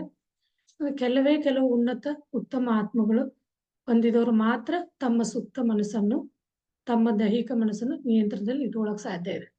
ಕೆಲವೊಬ್ಬರಿಗೆ ಎರಡೂನು ನಿಯಂತ್ರಣದಲ್ಲಿ, ಯಾಕಂದ್ರೆ ಅವರು ಆ ರೀತಿಯಾದ ಇಲ್ಲೇನು ಬದಲಾವಣೆ ಮಾಡಬೇಕು, ಜನಗಳಲ್ಲಿ ಪರಿವರ್ತನೆ ತರಬೇಕು ಅನ್ನೋ ಮಹದಾಸೆ ಇಟ್ಕೊಂಡು ಉನ್ನತ ಲೋಕದಿಂದ ಬಂದಿರ್ತಾರೆ. ಅವರಲ್ಲಿ ಎರಡೂನು ಬ್ಯಾಲೆನ್ಸ್ ಮಾಡುವಂತ ಕಲೆ ಇರುತ್ತೆ, ಜಾಗೃತಿ ಅಂತ ಇರುತ್ತೆ. ಸೂಕ್ತ ಮನಸ್ಸಿನ ಜೊತೆ ಅವ್ರು ಆಡ್ಕೊಳ್ಳೋದ್ರಿಂದ ಇಂಟ್ಯೂಷನ್ಸ್ ಅಂತ ಹೇಳ್ತೀವಲ್ಲ ನಾವು, ಅದು ಅವ್ರಿಗೆ ನೀನ್ ತಪ್ಪುದಾರಿಗೆ ಹೋಗ್ತಿದ್ಯಾ ಒಳಗೆ ವಾರ್ನಿಂಗ್ ಕೊಡ್ತಾ ಇದೆ. ಅವ್ನ ಅವೇರ್ನೆಸ್ ಅಲ್ಲಿ ಜಾಗೃತಿ ಸ್ಥಿತಿಲಿ ಇದ್ರೆ ತಕ್ಷಣ ಅದನ್ನ ಚೇಂಜ್ ಮಾಡ್ಬೋದು. ನಾವು ಆ ಮಾತು ಕೇಳಿಲ್ಲ, ಅದಕ್ಕೆ ಹೇಳ್ತಾನೆ ನಿಮ್ಮ ಮನ್ಸ ಕೇಳಿ ಒಳಗಿನ ಮನ್ಸಿನ ಅಂತ. ಹಂಗಾಗಿ ಅವ್ರು ಬೇಗನೆ ಅದನ್ನ ತಿಳ್ಕೊಂಡು ಅದನ್ನ ಅವ್ರು ತಮ್ಮ ಮನಸ್ಸನ್ನ ಚೇಂಜ್ ಮಾಡ್ಕೊಂಡು ಈಗ ಸೂಕ್ತ ಮನಸ್ಸಿನ ಜೊತೆ ಕನೆಕ್ಟ್ ಆಗಿರ್ತಾರೆ. ಮತ್ತೆ ಕೆಲವೊಬ್ರು ಏನಾಗ್ತಾರೆ ಅಂದ್ರೆ, ಎಲ್ಲ ತಿಳಿದಿರೋ ಹಾಗೆ ಎಲ್ಲವೂ ತಿಳಿದಿರೋ ಹಾಗೆ ಏನಾದ್ರೂ ಪ್ರಯೋಜನ ಆಗುತ್ತೆ ಇಲ್ಲ ಅಂತ ಹೇಳಿ ಕೆಲವ್ರು ಏನ್ ಮಾಡ್ತಾರೆ, ಅದಕ್ಕೆ ತಕ್ಕನಾಗಿ ವ್ಯವಹರಿಸ್ತಾರೆ. ಇದು ನಾನು ಆತ್ಮ, ಅದಕ್ಕೇನೆ ಹೇಳ್ಕೊಂತಾರೆ ಈ ಸೂಕ್ತ ಮನಸ್ಸು ಅಂದ್ರೆ ನನ್ನ ಆತ್ಮ, ನಾನು ಆತ್ಮದ ಮಾತನ್ನು ಕೇಳ್ಕೊಂಡಿರ್ಬೇಕು ಅಂತ ಹೇಳಿ ತಮ್ಮ ಯಾಂತ್ರಿಕ ಜೀವನ ಮಾಡ್ಕೊಂಡು ಏನ್ ನಡೀತಾ ಇದೆ ಅದಂತೆ ಜಾಸ್ತಿ ಕುತೂಹಲ ತೋರಿಸ್ತಾನೆ. ಅದೇ ಹೆಂಗ್ ಹೇಳುತ್ತೆ ಹಂಗ್ ನಡ್ಕೊಂಡು ಹೋಗ್ತಾರೆ. ಯಾವುದೇ ರೀತಿಯಾದ ಅಭಿರುಚಿನೂ ಇರಲ್ಲ ಜೀವನದಲ್ಲಿ ಆ ರೀತಿ. ಮತ್ತೆ ಉನ್ನತ ಮಟ್ಟದ ಆತ್ಮಗಳು ಈ ಸುಪ್ತ ಮನಸ್ಸಿನ ಹೆಚ್ಚಿನ ಸಮಯ ಜಾಗೃತ ಅವಸ್ಥೆಯಲ್ಲಿ ಇರ್ತಾರೆ. ಅದೇ ನಾವು ಅದನ್ನ ಮಾತು ಕೇಳಿಲ್ಲ ಅಂದಾಗ ಜಾಗೃತ ಅವಸ್ಥೆಯಿಂದ ತಪ್ಪು ಹೋಗ್ತೀವಿ. ಮುಂದೆ ಇದರಲ್ಲಿ ನೀವು ಭೂಮಿ ಮೇಲೆ ಬಗೆ ಬಗೆಯ ದೇಹಧಾರಣೆ ಮಾಡಿದ್ರು ನಿಜವಾದ ನೀವಂದ್ರೆ ಆತ್ಮ. ನಿಜವಾದ ನೀವು ಅಂತಂದ್ರೆ ಆತ್ಮ ಅಂತ ಹೇಳ್ಕೊಳ್ಳಿ. ಅದು ನಿಮ್ಮ ಸುಪ್ತ ಮನಸ್ಸು ಮಾತ್ರ. ಒಂದೊಂದು ಬಾರಿ ಜನಿಸಿದಾಗಲೂ ಆ ದೇಹಕ್ಕೆ ಸಂಬಂಧಿಸಿದಂತೆ ಅದು ಬೇರೆ ತೆರನಾದ ದೇಹಕ್ಕೆ ಸಂಬಂಧಿಸಿದಂತೆ, ಆಮೇಲೆ ನಾವೇನು ಕರ್ಮ ಸಿದ್ಧಾಂತದ ಪ್ರಕಾರ ಬೇರೆ ಬೇರೆ ಪರಿಸರಕ್ಕೆ ಅದು ಪೂರಕವಾಗಿ ತನ್ನ ದೇಹದ ರೂಪಗಳನ್ನ ಇವೆಲ್ಲ ತಗೊಂಡ್ಬಂದಿದೆ. ಬಹಳ ಸುಂದರವಾಗಿರ್ತಾರೆ, ಕೆಲವೊಬ್ರು ಕುರುಪಿತನ ಇರ್ತಾರೆ. ಆಮೇಲೆ ಒಬ್ರೊಬ್ರು ಔಟರ್ ಬ್ಯೂಟಿ ಅಂದ್ರೆ ಶರೀರದ ಮೇಲೆನೆ ಗಮನ, ಅವ್ರ ಆಧ್ಯಾತ್ಮಿಕ ಅವರ ತಮ್ಮ ಭೌತಿಕ ತಮ್ಮ ಇನ್ನರ್ ಇದ್ರ ಜೊತೆ ಆತ್ಮ ಶಕ್ತಿ ಜೊತೆ ಕನೆಕ್ಟೆಡ್ ಇದ್ರು ಕೂಡ ಕೆಲವರು ತುಂಬಾನೇ ಔಟರ್ ಬ್ಯೂಟಿ ಮೇಲೆ ಇರ್ತೈತೆ, ಬಹಳ ಚೆನ್ನಾಗಿರೋ ತರ ಹಿಂಗೆಲ್ಲಾನು ಇರ್ತಾರೆ. ಆದ್ರೂ ಅವರು ಅದನ್ನ ಅಕ್ಸೆಪ್ಟ್ ಮಾಡ್ಕೊಂತಾರೆ. ಅವ್ರ ಮನ್ಸು ಹೇಳ್ತಾರೆ ಇದಕ್ಕೆಲ್ಲ. ಕೆಲವರು ಬಹಳ ತುಂಬಾನೇ ಡೌನ್ ಟು ಅರ್ತ್, ಯಾವುದೇ ರೀತಿಯಾದವರಲ್ಲಿ ಇದು ಇಲ್ಲ ನೋಡಿ, ಎಷ್ಟು ಸರಳವಾಗಿದ್ದಾರೆ. ಸ್ವಲ್ಪನೂ ಅಹಂಕಾರ ಅಂತಿಲ್ಲ. ಅವರು ಆಧ್ಯಾತ್ಮಿಕ ಗುರುನೇ ಆಗಿರ್ಬೋದು, ಸಂಸಾರಿನೇ ಆಗಿರ್ಬೋದು ಆಗಿರ್ತಾರೆ. ಕೆಲವು ಒಳ್ಳೆ ಇದ್ದು ಕೂಡ ಅವರು ಪ್ರೆಸೆಂಟೇಷನ್ ಅಂದ್ರೆ ಡ್ರೆಸ್ಸಿಂಗು ಇವೆಲ್ಲ ಆ ಥರದ್ದು ಇರುತ್ತೆ ಅಲ್ಲಿ. ಅದನ್ನ ಬಟ್ ಅವ್ರು ತಮ್ಮ ಇದ್ರ ಜೊತೆ ಬ್ಯಾಲೆನ್ಸ್ ಮಾಡ್ಕೊಂಡಿರ್ತಾರೆ. ಈಗ ಪತ್ರಿ ಸರ್ ಹೇಳ್ತಾರಲ್ಲ, ನೀವು ಯಾವುದೇ ರೀತಿಯಾದ ಬಟ್ಟೆ ಗಿಟ್ಟೆ ಎಲ್ಲ ಮಾಡ್ಕೊಂಡು ನಾವು ಸನ್ಯಾಸಿ ಜೀವನ ಜೀವಿಸ್ಬೇಕಂತಿಲ್ಲ, ಪರ್ಟಿಕ್ಯುಲರ್ ಇದೇ ಬಟ್ಟೆ ಹಾಕೋಬೇಕಂತಿಲ್ಲ, ಏನನ್ನ ಹಾಕೊಳ್ಳಿ. ಆದ್ರೆ ಒಂದು ನಿಮಗ ಅದು ಇರ್ಬೇಕು ಜಾಗೃತಿ. ಅದಕ್ಕೆ ಅವರು ಮಧ್ಯಮ ಮಾರ್ಗ ಅಂತ ಹೇಳಿದ್ದು. 50% ನಾವು ಆತ್ಮದ ಜೊತೆಗೆ ನಮ್ಮ ಜೀವನ ಜೀವಿಸ್ತಾ ಇರ್ಬೇಕು. ಅದು ನಮ್ಗೆ ಮಾರ್ಗದರ್ಶನ ಮಾಡುತ್ತೆ. ಮಿಕ್ಕಿದ 50% ನಮ್ದು ಪ್ರೊಫೆಷನಲ್ ಲೈಫ್, ಈ ಭೌತಿಕ ಶರೀರದ ತೃಪ್ತಿ, ಅದ್ರ ಖುಷಿಗೋಸ್ಕರ. ಅದ್ರೊಳಗ ನಾವು ಹೋದಾಕತ್ತಾಗ ಅದು ನಮ್ಗ ಇನ್ನರ್ ಏನಿದೆ ಅಲ್ಲ, ಸುಪ್ತ ಮನಸ್ಸು ನಮ್ಗೆ ಹೇಳುತ್ತೆ ತಪ್ಪು ದಾರಿಗೆ ಹೋಗ್ತಿದ್ಯಾ ಅಂತ ಹೇಳಿ. ಅದರ ಗೈಡೆನ್ಸ್ ತರ ನಾವು ಹೋಗ್ತಾ ಇದ್ರೆ ನಮ್ಗ ಇಲ್ಲಿ ನಮ್ಮ ಭೌತಿಕ ಮನಸ್ಸು ನೀವಲ್ಲ, ನಿಮ್ಮ ಸುಪ್ತ ಮನಸ್ಸೇ ನೀವು, ನಿಜವಾದ ನೀವು ಅಂತ ಹೇಳಿ ಅದ್ರ ಬಗ್ಗೆ ಬಹಳ ಕ್ಲಿಯರ್ ಆಗಿ ಇಲ್ಲಿ 2-3 ಪೇಜ್ ಹೇಳಿದ್ದಾರೆ. ಒಂದೊಂದು ಪಾಯಿಂಟ್ನು ಎಲ್ಲರಿಗೂ ಇಷ್ಟೇ. ನಾವು ಅದನ್ನ ಹೇಳ್ಕೊಂಡ್ರೆ ನಾವು ಇದು ಧ್ಯಾನದಿಂದನೇ ಸಾಧ್ಯ ಅನ್ನೋದನ್ನು ಇಲ್ಲಿ ಹೇಳಿದಾರೆ. ಸೂಕ್ತ ಮನಸ್ಸನ್ನ ಜಾಗೃತಗೊಳಿಸ್ಕೊಳಕ್ಕೆ ಬರೀ ಅನ್ಕೊಂಡ್ರೆ ಆಗಲ್ಲ. ಈಗ ನಾವು ಮಧ್ಯಮ ಮಾರ್ಗದಲ್ಲಿ ಜೀವಿಸ್ಬೇಕು ಅಂತ ಹೇಳಿ ಈ ಸೂಕ್ತ ಮನಸ್ಸಿನ ಎನರ್ಜಿ ಹೆಚ್ಚಾಗ್ಬೇಕಲ್ಲಿ, ಆತ್ಮ ಜಾಗೃತಿ ಅನ್ನೋದು. ಆಗ ನಾವು ಧ್ಯಾನ ಮಾಡ್ಬೇಕು. ನಿಮ್ಮ ಮನಸ್ಸನ್ನ ನೀವು ಶಾಂತ ರೀತಿಯಾಗಿ ಇಟ್ಕೊಂಡು ಕೂತ್ಕೊಂಡು 5 ನಿಮಿಷ 10 ನಿಮಿಷನ ಮಾಡಿ ಅಂತ ಅವ್ರ ತಾಯಿಗೆ ಹೇಳ್ತಾ ಇದ್ದಾರೆ ಇಲ್ಲಿ. ನೀವು ಇದನ್ನ ಜೀವನದಾಗ ರೂಢಿಸ್ಕೊಳ್ಳಿ, ಬೇರೆಯವ್ರಿಗೂ ಇದ್ರ ಬಗ್ಗೆ ಹೇಳಿ. ಈಗ ಈ ಭೂಲೋಕದಲ್ಲಿ ಇರೋರು ಇದನ್ನ ನಂಬಂಗಿಲ್ಲ, ಅರ್ಥ ಮಾಡ್ಕೊಳಂಗಿಲ್ಲ. ಯಾಕಂದ್ರೆ ಅವರು ತಮ್ಮದೇ ಆದ ಭೂಲೋಕದ ಮಾಯಾ ಇದರಲ್ಲಿ ಅರಿಷಡ್ ವರ್ಗದಲ್ಲಿ ಇನ್ವಾಲ್ವ್ ಆಗಿರ್ತಾರೆ. ಅವರು ಕಷ್ಟದಲ್ಲಿ ಇರ್ತಾರೆ ಅಂದಾಗ ನಿಮ್ಮ ಈ ತರ ಜನ ಅಂತ ಅವ್ರ ಅಮ್ಮನ ಜೊತೆ ಮಾತಾಡ್ತಿರ್ತಾರೆ ಅಲ್ಲ, ಅವ್ರ ಅಮ್ಮಂಗೆ ಹೇಳ್ತಾರೆ ನೀವು ಇದ್ರ ಬಗ್ಗೆ ಜಾಗೃತಿನ ಜನಗಳ ಮೂಡಿಸಿ ಅನ್ನೋದನ್ನ ಅವರು ಒತ್ತಿ ಅವ್ರಿಗೆ ಹೇಳ್ತಿರ್ತಾರೆ. ನೆಕ್ಸ್ಟ್, ಹಿಂದಿನ ಜನ್ಮದ ಸ್ಮರಣೆ ಜ್ಞಾಪಕನ ನಾವು ಬಹಿರಂಗ ಪಡಿಸಕ್ ಆಗಲ್ಲ ಯಾಕೆ ಅಂತೇಳಿ ಇಲ್ಲಿ ಪ್ರಶ್ನೆ ಹಾಕಿದ್ದಾರೆ. 31/5/81. ಹಿಂದಿನ ಜನ್ಮದಾಗ ನಾವೇನು ಮಾಡಿದ್ವಿ ಅನ್ನೋದನ್ನ ನಾವು ಹೇಳ್ಕೊಳಕ್ ಆಗಲ್ಲ. ಯಾಕಂತ ಹೇಳಿ ನೀವು ಸಪೋಸ್ ನೋಡಿ, ನಾನಿಲ್ಲಿ ನನಗೆ ತಿಳಿದ ಈ ಬುಕ್ಕಿನ ವಿಷಯ ಅಲ್ದೇನೆ ಹೇಳಕ್ ಬಯಸ್ತೀನಿ. ಅದೇ ಇದೆ ಇದರಲ್ಲೂ ಅದೇ ಇದೆ. ನಾವು ತಪ್ಪು ಮಾಡಿದ್ವಿ ಅನ್ಕೊಳ್ಳಿ, ಇರೋದ್ರಿಂದ ಆತ್ಮ ಪರಿಶುದ್ಧ ಆಗಲ್ಲ. ಬದಲಿಗೆ ನಮ್ಮ ತಪ್ಪನ್ನು ತಿದ್ಕೊಳಕ ನಮ್ಗೆ ದಿಟ್ಟವಾಗಿ ಅದನ್ನ ಎದುರ್ಸಕ್ ಆಗಂಗಿಲ್ಲ. ಇವೆಲ್ಲ ಸಪೋಸ್ ನಾವು ಹಿಂದಿನ ಜನ್ಮ ನೆನ್ಪಿಟ್ಕೊಂಡ್ರೆ ಸಮಸ್ಯೆನ ಪರಿಹರಿಸಕ್ಕೆ ಈ ಜನ್ಮದಲ್ಲಿ ಅದೇ ಒಂದು ಯೋಚನೆಯಲ್ಲಿ ಈ ಜನ್ಮದನ್ನೇ ನಾವು ಮರೆತು ಜೀವಿಸಕ್ ಆಗಲ್ಲ. ಯಾರ ಜೊತೆ ನಾವು ಅಟ್ಯಾಚ್ ಇರ್ತೀವಿ, ಒಬ್ಬ ಮಗ ತಾಯಿ ಮಗನಲ್ಲಿ ತುಂಬಾ ಪ್ರೀತಿ ಇದೆ, ಮಗ ಏನೋ ತಾಯಿ ಮಾತು ಕೇಳಿಲ್ಲ, ಅವ್ನು ಬೇರೆ ದಾರಿಲಿ ಹೋದ, ಮನೆ ಬಿಟ್ಟು ಹೋದ ಅನ್ಕೊಳ್ಳಿ ಒಂದು ಮದುವೆ ಆದ್ಮೇಲೆ ಅಂತ. ಆಗ ತಾಯಿ ಈ ಜನ್ಮದಲ್ಲಿರೋ ಆ ಮಗನನ್ನೇ ಮರೆತು ತನ್ನ ಜೀವನ ಜೀವ್ಸಕ್ ಆಗಲ್ಲ. ಅಂತದ್ರಲ್ಲಿ ಹಿಂದಿನ ಜನ್ಮದ ಹಿಂದೆ ಎಷ್ಟೋ ಜನ್ಮ ತಗೊಂಡ್ ಬಂದಿದ್ವಿ ನಾವು. ಅವತ್ತೂ ಸ್ವಲ್ಪ ಇದ್ರ ಬಗ್ಗೆ ಹೇಳಕ್ಕೆ ಮಾಡಿದ್ದೆ, ಅಲ್ಲಿ ಜಾಸ್ತಿ ಡಿಟೇಲ್ ಕೊಟ್ಟಿಲ್ಲ, ಇದರಲ್ಲಿ ಚೆನ್ನಾಗಿ ಡಿಟೇಲ್ ಆಗಿ ಕೊಟ್ಟಿದ್ದಾರೆ. ನಾವು ಮಿನರಲ್ ಕಿಂಗ್ಡಮ್ ಇಂದ, ಒಂದು ಕಲ್ಲು ಮಣ್ಣಿನಿಂದ ನಮ್ಮ ಆತ್ಮ ಏನು ಇವಾಲ್ವ್ ಆಗ್ತಾ ಅದು ಹೊಸ ಹೊಸದನ್ನು ಕಲಿತಾ ಈ ಮನುಷ್ಯ ಜನ್ಮಕ್ಕೆ ಬಂದಿದೆ. ಈ ಮಧ್ಯೆ ನಾವ್ ಎಷ್ಟು ಜನ್ಮ ತಗೊಂಡಿರ್ಬೇಕಂತ ನೋಡಿ. ನಾವು ನಿರ್ಜೀವ ಅಂತ ಹೇಳ್ತೀವಿ, ಮಿನರಲ್ ಕಿಂಗ್ಡಮ್. ಇಲ್ಲ ಮಿನರಲ್ ಕಿಂಗ್ಡಮ್, ಆಮೇಲೆ ಪ್ಲಾಂಟ್ ಕಿಂಗ್ಡಮ್, ಈ ರೀತಿ ನಾವು ಆ ಜನ್ಮ ತಗೊಂತ ಬಂದಿದೀವಿ. ಖನಿಜ ಸಾಮ್ರಾಜ್ಯ ಕನ್ನಡದಾಗ ನಂತರ ಖನಿಜ ಸಾಮ್ರಾಜ್ಯ ಆದ್ಮೇಲೆ ಸಸ್ಯ ಸಾಮ್ರಾಜ್ಯ, ಪ್ರಾಣಿ ಸಾಮ್ರಾಜ್ಯ. ಪ್ರಾಣಿ ಸಾಮ್ರಾಜ್ಯದಲ್ಲಿ ಮೊದಲು ನಾವು ಒಂದು ಜಲಚರ ಅಂದ್ರೆ ನೀರಿನಲ್ಲಿ ಬರುವಂತ ಪ್ರಾಣಿ ಇದರಲ್ಲಿ ನಾವು ಇವಾಲ್ವ್ ಆದ್ವಿ. ಅಲ್ಲಿ ಇರೋ ಪ್ರಾಣಿಗಳು ತುಂಬಾನೇ ಹೈ ಎನರ್ಜಿ ಇದೆ ಅಂತ ಹೇಳ್ತಾರೆ. ಇವು ಮೀನು ಆಗಿರ್ಬೋದು, ಡಾಲ್ಫಿನ್ ಎಲ್ಲ ಹೈ ಎನರ್ಜಿ ಅಂತ. ಅದು ತುಂಬಾ ಒಳ್ಳೆ ದೈವಿ ಗುಣ ಇರುವಂತ ಒಂದು ಪ್ರಾಣಿ ಅಂತ.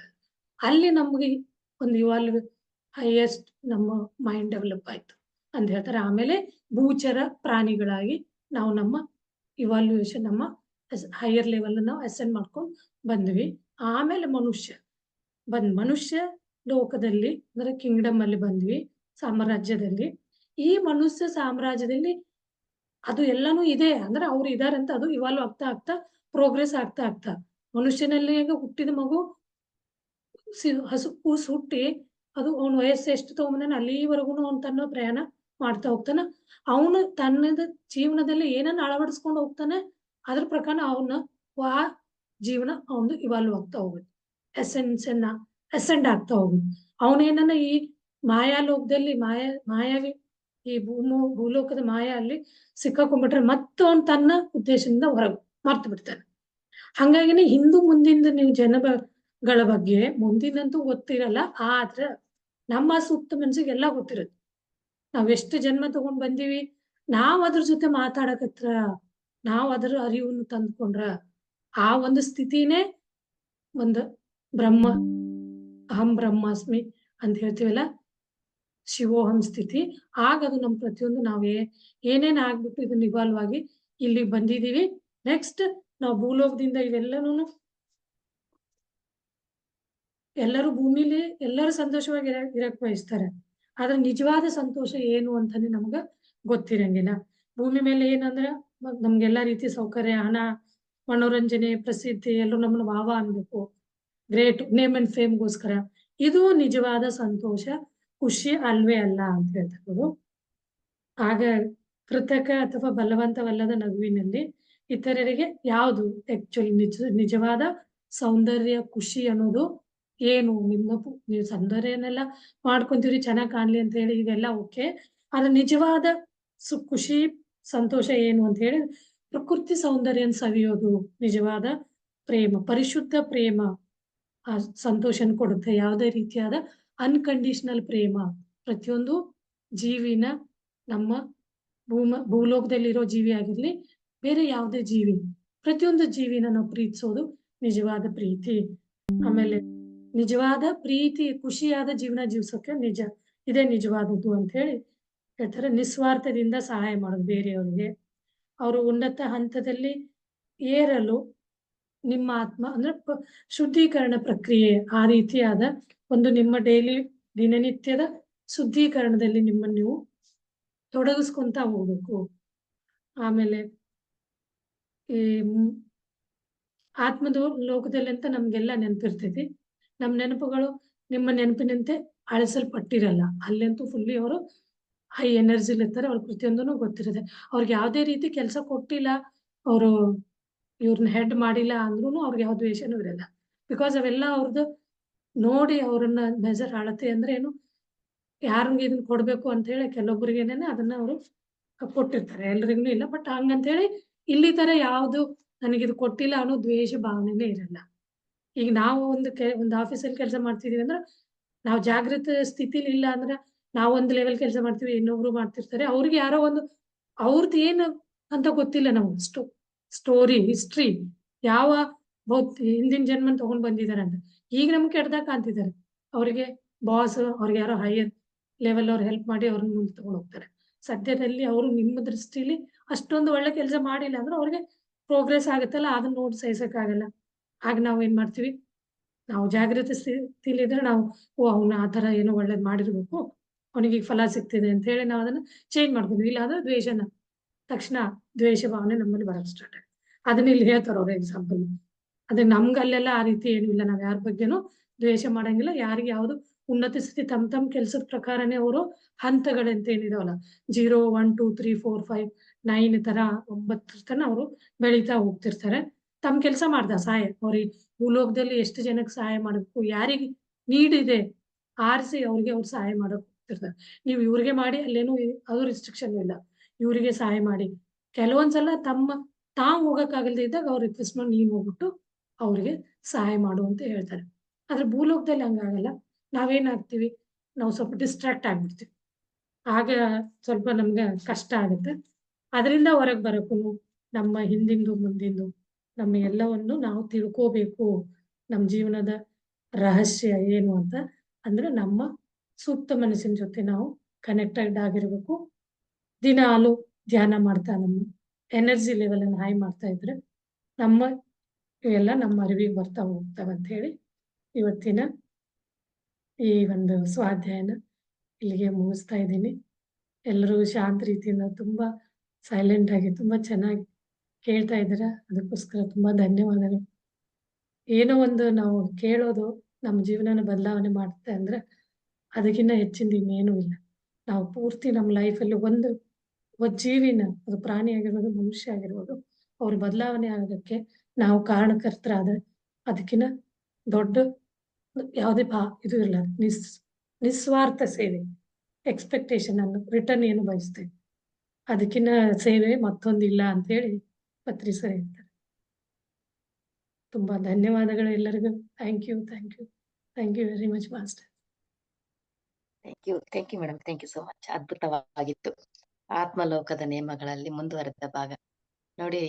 ನಾವು ಪ್ಯೂರಿಟಿ ಆತ್ಮ ಇರುತ್ತೆ, ಬಟ್ ಇಲ್ಲಿ ಬಂದಾದ್ಮೇಲೆ ಸಂಘ ದೋಷಗಳ ಜೊತೆಗೆ ನಾವು ಯಾವ ರೀತಿ ಕೆಟ್ಟ ಕೆಲಸನ ಮಾಡ್ತಾ ಹೋದಾಗ ಎಲ್ಲವನ್ನ ಮರೆತು ಆ ಒಂದು ಕೆಟ್ಟ ಕೆಲಸದಲ್ಲೇ ನಾವು ತೊಡಸ್ಕೊಂಡ್ ಬರ್ತಾ ಇರ್ತೀವಿ.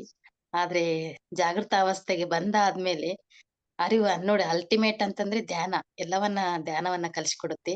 ಸೂಕ್ತ ಮನಸ್ಸಿನ ಒಂದ್ ಜೊತೆಗೆ ಇರ್ಬೇಕು, ಕನೆಕ್ಟಿಂಗ್ ಇರ್ಬೇಕು ಅನ್ನೋದನ್ನ ಅದ್ಭುತವಾಗಿ ಹೇಳ್ತಾ ಬಂದ್ರಿ. Thank you madam, thank you so much. ನಿಮಗೆ ಅಖಂಡ ಕರ್ನಾಟಕ ಪಿರಮಿಡ್ ಧ್ಯಾನ ಬೆಂಗಳೂರು ಮತ್ತು ಎಲ್ಲ ಆತ್ಮ ಬಂಧು ಪರವಾಗಿ ಹೃದಯಪೂರ್ವಕ ಧನ್ಯವಾದಗಳು. ಫ್ರೆಂಡ್ಸ್, ಕೇಳಿದ್ರಲ್ಲ ಆತ್ಮಲೋಕದ ನಿಯಮಗಳ ಬಗ್ಗೆ ಎಷ್ಟು ವಿಚಾರಗಳನ್ನ ತಿಳಿಸ್ಕೊಟ್ಟು ನಿಮ್ದೇ ಆದ ಒಂದು ಕ್ವಶನ್ಸ್ ಆಗಿರ್ಬೋದು, ಅಭಿಪ್ರಾಯವನ್ನ ತಿಳಿಸಿ ಅಂತ ಕೇಳ್ಕೊಂತಾ ಇದ್ದೀನಿ. ಹ್ಯಾಂಡ್ ರೈಸ್ ಮಾಡಿ ಕೇಳಿ ಫ್ರೆಂಡ್ಸ್. ರಾಮಕೃಷ್ಣ ಸರ್ ಮಾತಾಡ್ತಾರೆ.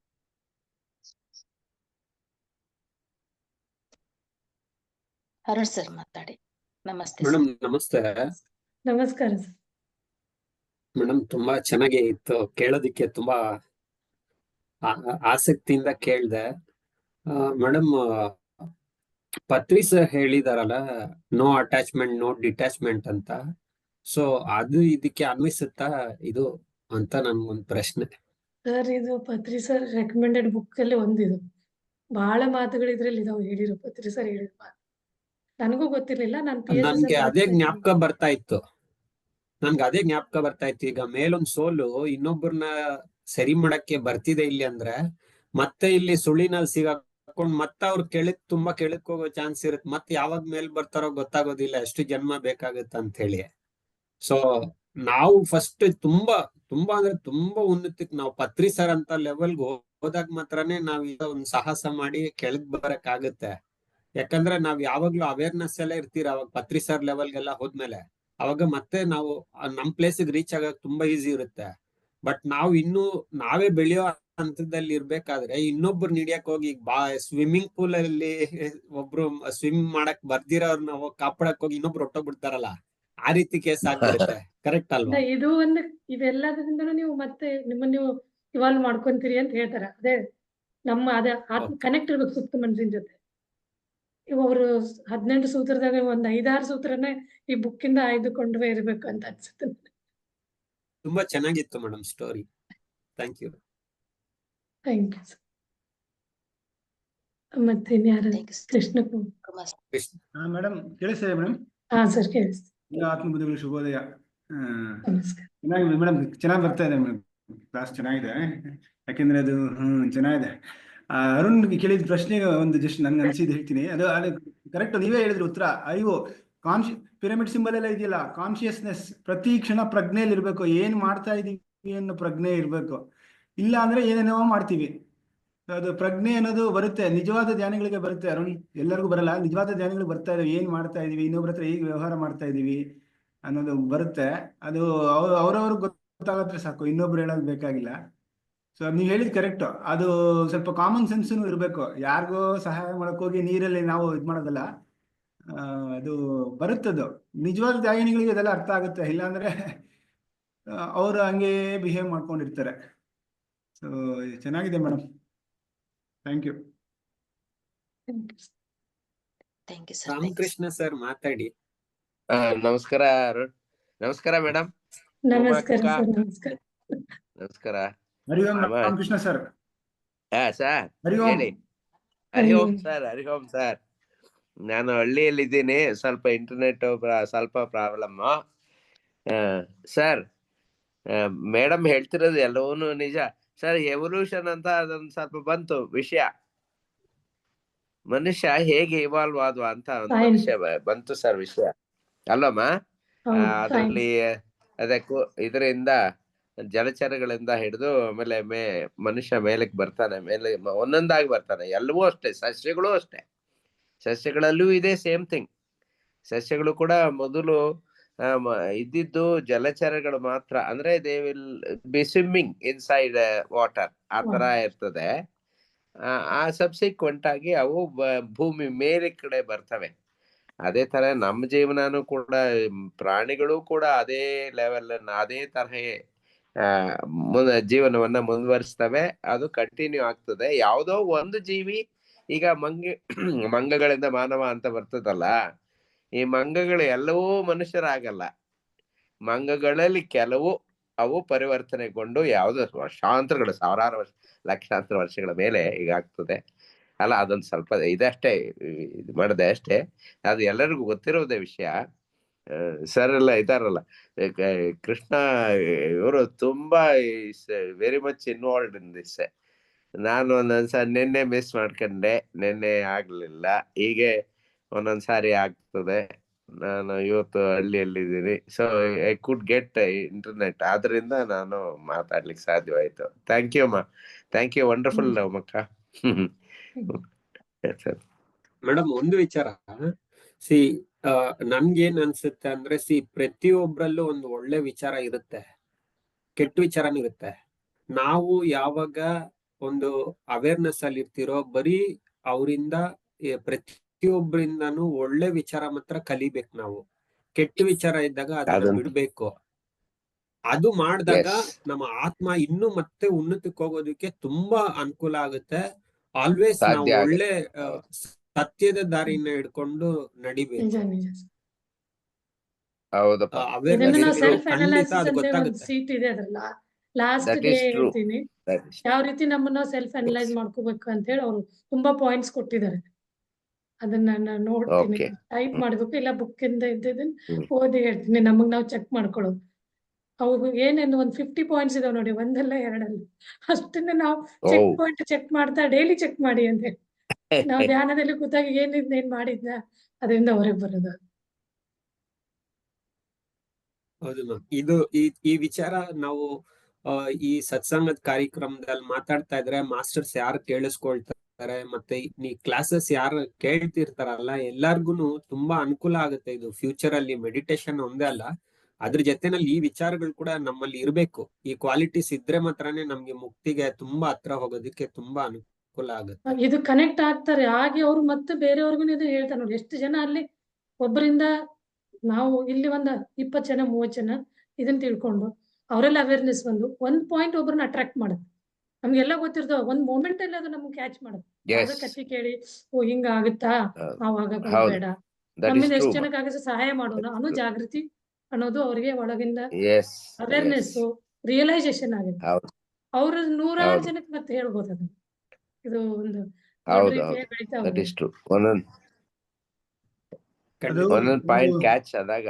ಅದು ಒಂದು ಕಥೆನೂ ಇದೆ ಮೇಡಮ್.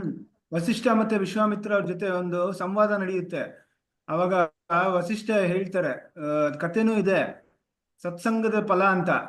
ವಿಶ್ವಾಮಿತ್ರ ತುಂಬಾ ದೊಡ್ಡ ಸಾಧಕರು, ತುಂಬಾ ತಪಸ್ ಮಾಡಿ ಅವರು ಬ್ರಹ್ಮರ್ಷಿ ಆಗ್ತಾರೆ ಕಡೆಗೆ. ಆದ್ರೆ ಒಂದು ವಾದ ಬರುತ್ತೆ, ವಾದ ವಿವಾದ ಬಂದಾಗ ವಸಿಷ್ಠ ಪ್ರೂವ್ ಮಾಡ್ತಾರೆ ಸತ್ಸಂಗದ ಫಲನೇ ಶ್ರೇಷ್ಠ ತಪಸ್ಸಿನ ಬಲಕ್ಕಿಂತ ಅಂತ.